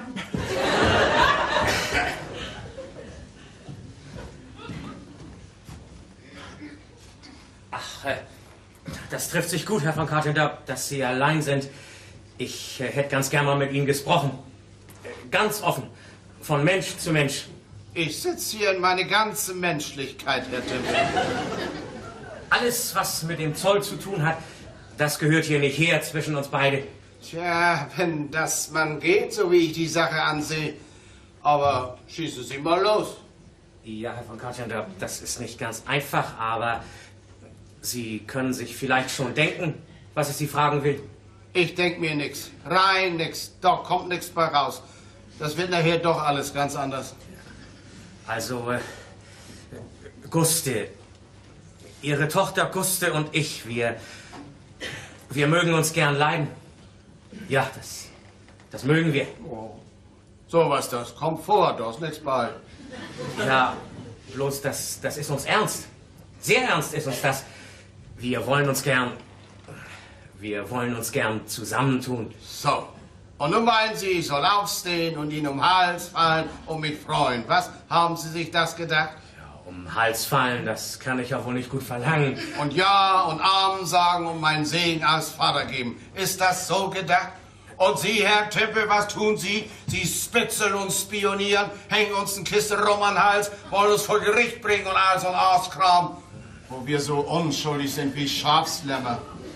Ja, aber Herr von Katendorp, ich habe Ihnen doch schon gesagt, dass ich Sie da gar nicht mit meinen. Sie stehen rein da. Gut, das ist schon nur so ein Schnack, wo ich doch sitzen tu. Und so wie ich hier sitz, Herr Tippe, sitz ich sündig. Das verstehe ich nicht.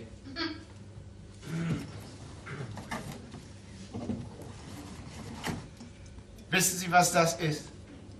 Whisky. Unverzollt und geschmuggelt. Herr von Katendorp? Ja, Herr Timpel, nu verfährt Sie sich. Nu kommt der Fuchs zum anderen Loch raus, als Sie sich das gedacht haben, nicht? Aber so spielt das Leben, wie Annette Kübers sagt. Ich weiß nicht, worauf Sie hinaus wollen. Das sollen Sie gleich gewahr werden. Nun passen Sie mal auf. Nun wollen wir mal eine Probe machen. Eine Probe auf die Liebe. Trinken Sie auf meine Gesundheit und ich lasse wegen Guste mit mir handeln. Ich rühre das Glas nicht an. Das tue ich nicht. Sie wollen mich verführen, mich mitschuldig machen. Ja, Herr Timpel, die Liebe, das ist ein Eigending. Sie macht den Menschen zum Engel oder zum Sünder. Je nachdem. Das muss man auf sich nehmen. Das haben Sie sich ausklamüstert. Ja, und Guste steckt da womöglich auch noch mit hinter und meint das gar nicht ehrlich mit mir. Nehmen Sie es nicht so schwer, Herr Timpel. Ja, so lange kann ich kein volles Glas halten.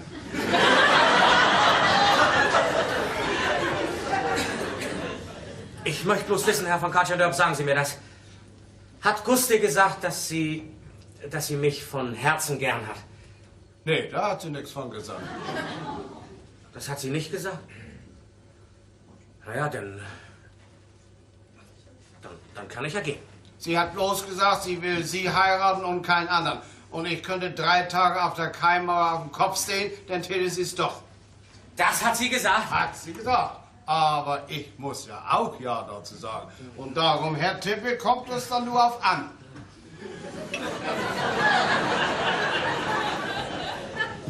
Wenn Sie Guste so lieb haben, wie Sie sagen, dann trinken Sie, sonst gießen Sie es weg. Das geht nicht.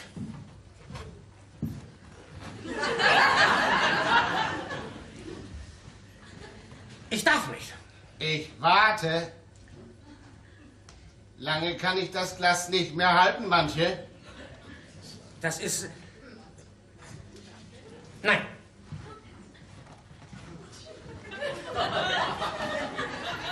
Putzen Sie es weg, Timpel. Das geht um Guste.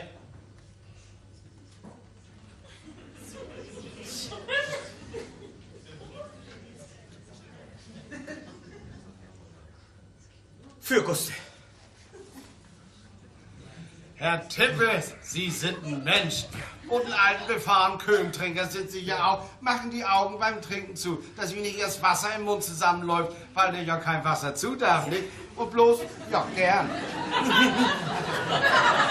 Und bloß, um uns zu begriefsmuten, haben Sie das alte, labberige Selterwasser getrunken. Na, das hast du nicht mehr nötig, das ist vorbei. Und nu trink ich da auf, dass wir immer gute Macker bleiben und kein Unfrieden mehr zwischen uns ist, nicht? Wie heißt du mit Vornamen? Friedrich. Friedrich, ja. Ich nenne dich Fidi. Das klingt zutraulicher, nicht? Und dann auf du und du. Prost, mein Fidi, Jung. Komm, setz dich ein bisschen mit her, nicht? Und du trink nu auf deinen August, Vater. Torfschipper und Köhmschmuggler an diesen schönen Seel. Komm, putz weg. Prost. Vater August. Ja, der schmeckt dir, mein Junge, was? Du scheinst mir einen heimlichen Säufer in Schafsfeld, scheinst du mir zu sagen.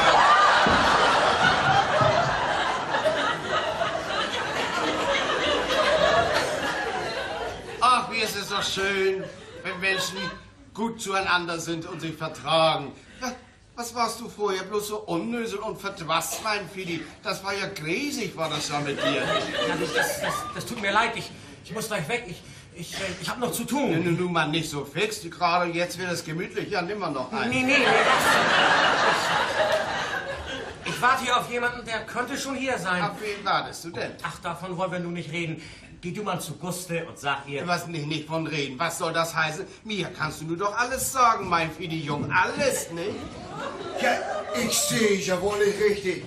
Was ist hier denn los? Oh, weiter nichts, war bloß der Manch und ich, wir haben auf du und du getrunken. Fidi heißt er, Fidi Mit Whisky aus dem Fischkasten, ist das zu glauben? Und beide mit nassen Stert. Ja, das ist überall so. Köhm bringt die Menschen zusammen. Das ist wie ein Segen, ist das. Komm, bleib hier, Fidi. Brauchst dich nicht zu genieren. Hörst du nur ganz zu uns, nicht? Magers, ich muss euch was verkündigen, das wird euch freuen. Hier, unser Fidi Manche, der will von nu an kein Selterwasser mehr anrühren, aber Köhm und Grog mit uns trinken. Ist das zu glauben? Tja, was sagt ihr nu? Wer hat ihm das Tau um die Hörner gelegt? Wer hat den Wallfisch abfurniert? Was macht ihr hier alle? Was ist los? Was dein Fidi ist und ich, wir sind uns einig geworden. Das ist alles in Ordnung. Und du sagst ja, Vater. Oh, du, wie freue ich mich ganz gräßig. Lass das dir an meine Rippen, da bin ich kittelig. Aber was dein Fidi ist, das ist ein ordentlicher Junge. Das muss ich zugeben. Ein ganzen Bars ist er. Das habe ich doch schon immer gesagt. Denn du sag mir bloß mal, August, und was soll das Ganze bedeuten? Guste will den Grünen heiraten. Ist das gemeint? Oder willst du Ja zu sagen? Ja, da hast du's. Nur wunder dich, Mann. Was soll ich machen, Guste? Die tut ja doch, was sie will, nicht? Und was ein Mensch braucht, das muss er haben.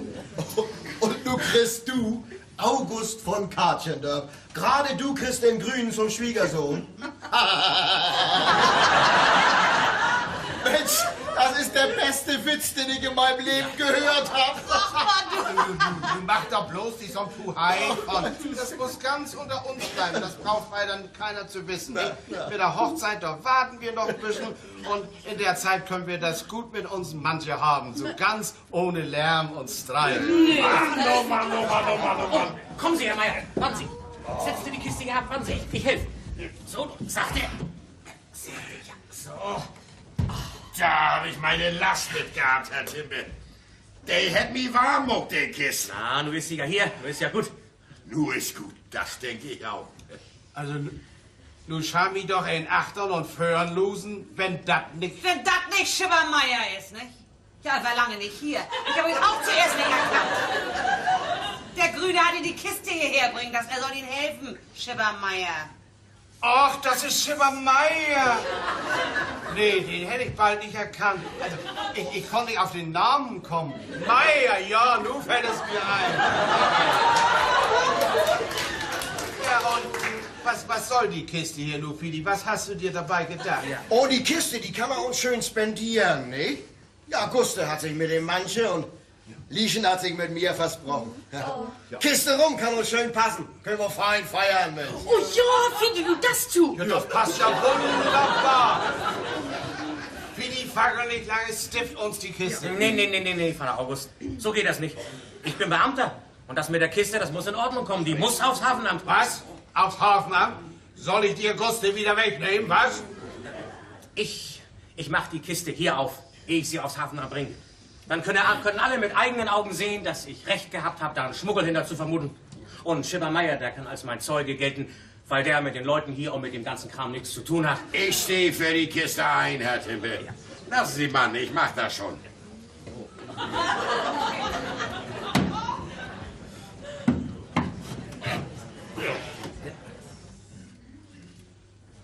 Also das ist dann doch... Das hatte ich nicht gedacht. Verdammt mich noch mal! Ist nicht zu glauben. Was ist denn? Also so ein Zwien, so ein Puttfaken. Wer hätte das gedacht, was? Sand. Ganz gemein Sand war der Dix. Schädering gemein Sand. Oh, nee, was gibt da doch für Zwienigels auf der Welt? Wer hat den bloß haben sollen? Tja, also angeschmiert ist hier einer, das ist gewiss. Kann sein, wer die Kiste hat schmuggeln wollen, ist selbst betrogen.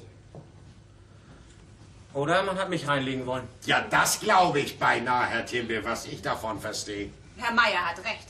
Da hat einer die Kiste ins Schiff gestellt, dass Sie darauf reinfallen sollen, Herr Tippe. Weil Sie so gräsig oder so was hierher sind, nicht? Wie das auch ist. Diese Kiste, die geht mich nichts mehr an. Um Sandkisten brauche ich mich nicht zu kümmern. Dass man mich angeführt hat, ja, das soll mir nichts ausmachen. Ja, ich will gern all denen, die ich in Verdacht gehabt habe, ein gutes Wort geben, dass sie mir darum nicht böse sein sollen. Naja, dies eine Mal wollen wir dir das noch verzeihen, du. Und was mich selbst betrifft, ich lass mich von hier weg versetzen. So schnell wie es geht. Versetzen lassen? Wo wir die gerade so fein hingekriegt haben.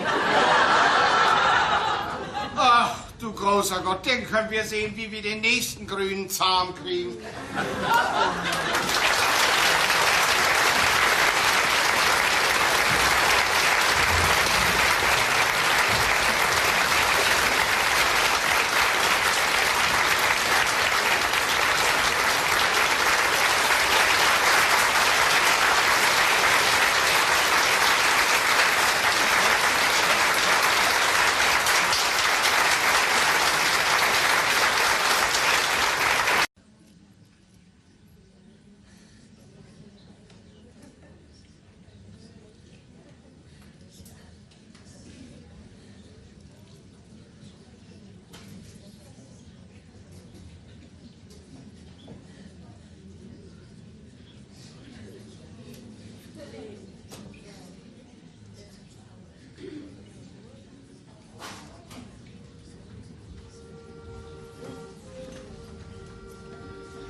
Er spielt schon wieder.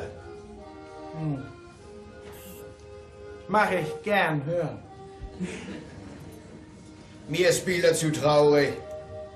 Ich mach lieber ein bisschen was Lustiges. Da geht es nicht nach, was du gern machst.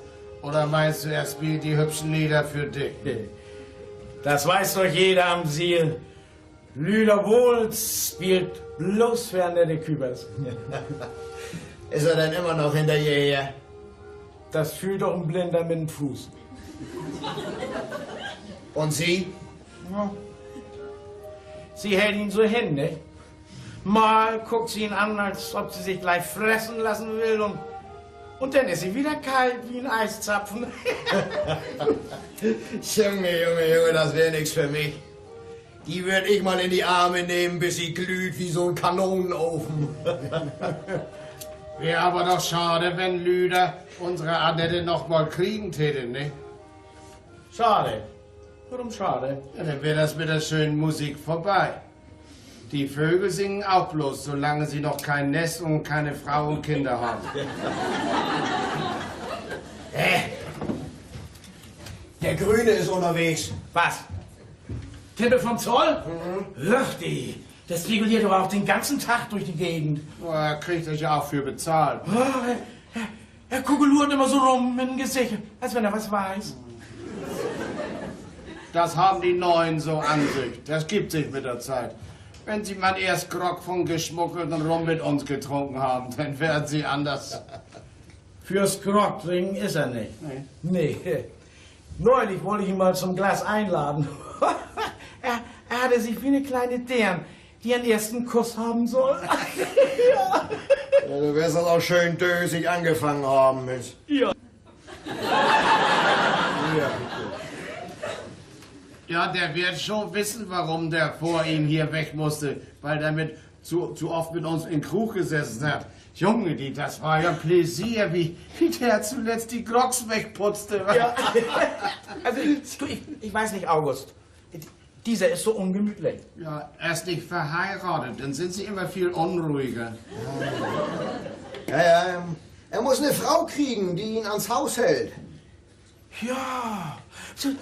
Sag mal, wo wäre das, wenn wir ihn mal so ein bisschen mit einem Frauensmensch zusammenbringen würden? Ja, ich will es Guste sagen. Guste? Warum gerade Guste? Die kann doch fix mit den Augen schmeißen. Hast das noch nicht gemerkt? Guste, die kann die mal ein bisschen ins Schlepptau nehmen, kann sie. Ich habe an Lieschen gedacht. Lieschen? Warum denn gerade Lieschen? Nee, du, die ist mir zu schade für den. Hast du das zu sagen? Bist du ja Bas am Siel? Guck mich nicht so frech an aus deinen lotterigen Ankerklößen. Mir geht leicht die Hand los. Das fühle ich doch nicht auf. Landratte, geh hin und wiech grüne Seife ab. Du Admiral von der Schellfischflotte. Saurer Heringsbändiger. Du Kabeljauenslut. So, nun ist es aber genug. Bitte. Komm her, wenn du was willst. Augenblick. Augenblick. So, halt dich fest, das andere besorge ich. Na, was ist denn hier los? Ja, aber was soll hier schon los sein? Hier sind 4 Hände los. Wollen die sich hauen? Ja, das sieht so aus. Als Kaufmann, ich habe ja auch mehr mit Schreibereien zu tun. Und dann bist du doch auch der Klügste von uns, nicht?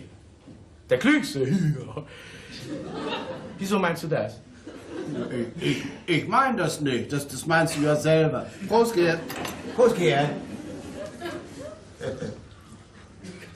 So. Du liest. Ja, nun mal los, Mann. Ja. Also er schreibt, wann sie kommen. Und anfangen wir mit unserer Bar Esperanza. Ja, das wissen wir. Das ist heute. Ja. Und teile ich euch mit, dass wir 2 Kisten Jamaika-Rum für euch an Bord haben. Die Kiste zu 20 Flaschen. 40 Butter rum. Jungs, nehmt die Pfeife aus dem Mund und die Mütze ab. Das ist ja, als wenn am helllichten Tag Weihnachtsabend wäre. Los. So. Und nun mal weiter, ne? Ja. Und stiftet euch dieselben. bei zollfreiem Abholen. Ein ungenannt sein wollender, aber treuer Sohn der Heimat. Das hat er sauber hingekriegt. Ein ungenannt sein wollender, aber treuer Sohn der Heimat. Ja, sag mal, wer kann das bloß sein? Und da haben wir schon genug über Nacht gedacht. Das kriegen wir doch nicht raus. Jo, kann ja wegen, da liegt ein Zettel in einem von den Kisten. Ja, das möglich. Ja, lass uns lieber überlegen, wie wir die Kisten heil ans Haus kriegen. Ja, auf den Grünen, auf unserem Manche, da müssen wir ja scharf aufpassen, so wie der rumlauert hier. Auf was? Den seifen wir doch ein. Ich will euch was sagen. Lüder mit seiner Handharmonika, der kann uns helfen. Der muss auf ihn aufpassen. Mit Musik, da soll man ja Löwen und Tiger zahm kriegen können. Ja, Mensch, du dachtest mal, Augenblick, ich rufe ihn mal. Lüder! Komm mal rein, sollst uns helfen. Und du machst dich klar und ruderst los, sobald es düster ist. Ja, mein Boot liegt klar. Das ist alles in Ordnung. Na, und um dich, mein Dirk. Um mich, auch das kann ich mir nicht denken. Und das will ich auch nicht haben. Oh, Dirk und Gerd, die haben Feuer im Bauch, sag ich dir. Wenn die kaltes Wasser trinken, dann zischt ihnen der Dampfmann so zum Hals raus. Lass, Dirk, nicht um mich. Nicht um dich, gerade um dich. Lass das. Naja, denn ein anderes Mal. Ich halte dir den Schinken im Salz. Hältst du denn lange was an, ne? Soll ich euch einen Grog machen? Immer das Nötigste zuerst liegen. Grog ist immer gut. Mach sein, was will.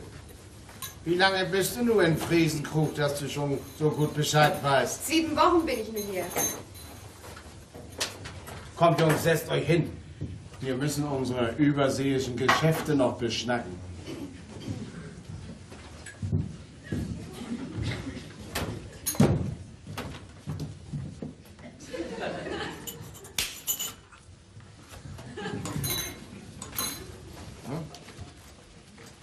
Wie ist es war nur mit 2 Kisten? 2 Kisten.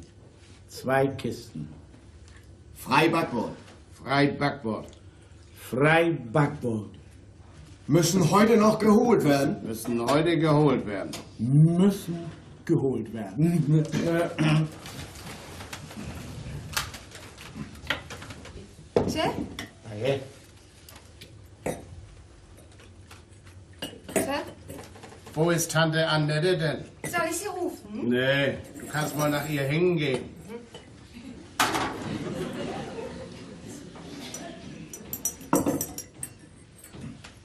Na, denn Prost, ihr Schmugglers.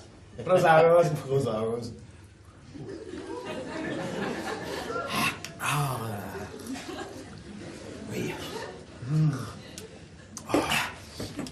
Ja, ich weiß nicht. Mir kommt der ganze Kram diesmal gediegen vor. Hast Angst? Angst? Eher kriege ich ein Kind, als dass ich Angst kriege. Komm, Gerd, les doch mal eben vor. Warum soll ich denn vorlesen? Der Brief ist doch für dich. Du kannst so fein vorlesen. Naja, Was gibt's denn? Pass mal auf, Lüder. Du musst heute Abend auf den Grünen aufpassen. Habt ihr was an der Hand? Ja, 2 Kisten rum. Ihr seid ja gar nicht bange. Und was soll ich dabei tun? Auf den Grünen passen. Du musst ihn im Auge behalten. Du musst immer so ein bisschen um ihn rum sein, als wenn er ein Lütjedären wäre. Seh zu, dass du ihn hier in Friesenkrug kriegst und dann spiel ihm einen auf. So richtig mit Schmalz. Sollst mal sehen, da kannst du ihn mithalten. Der ist doch drinnen so grün wie draußen. Ja. Oder erzähl ihm Seemannsgeschichten. Weißt du, so recht lügenhaft anzuhören. Und Grog muss er trinken von geschmuggelten Rum, damit er sündig wird. Ja, aber wenn er nun nicht in Krug zu kriegen ist, wenn er draußen am Siel rumlungert. Ja, das ist ja mal bloß, wir müssen wissen, wo er gerade ist. Dann können wir uns danach einrichten. Ne? Du, ich will dir was sagen. Spiel uns das zu auf deiner Harmonika. Der Wind steht vom Land ab, so hören wir das gut. Ja, was soll er denn spielen? Das müssen wir uns überlegen. Ja, warte mal, spiel ich... Oh, Hannes Wattenhild. Oh, Hannes Wattenhild. Denn wisst ihr... Dann wissen wir nix. Da kann man sich nix bei denken. Spiel ich Trina, komm und fördere, komm und bitten Ruf. Denn wissen wir, wo Trina ist, aber man nicht, wo der Manche steckt. Nee, Kinder, so geht das nicht. So geht das nicht. Pass mal auf. Spielt, Lüder. Und Dobby wohnt hey noch immer in den Lammerlammerstroh. Dann ist er im Dorf, das kann man sich leicht merken. Ja, und spielt Lüder. Sie, sa, hakt mal Lütschen, Sluck. Wenn den anderen ein Höpp will ich auch den Höppen, der die Kur kein macht, kann ich auch nicht singen. Sie, sa, hakt mal Lütschen, Sluck. Wenn Lüder das spielt, dann ist der Grüne hier in Krug. Das ist auch leicht zu behalten. Und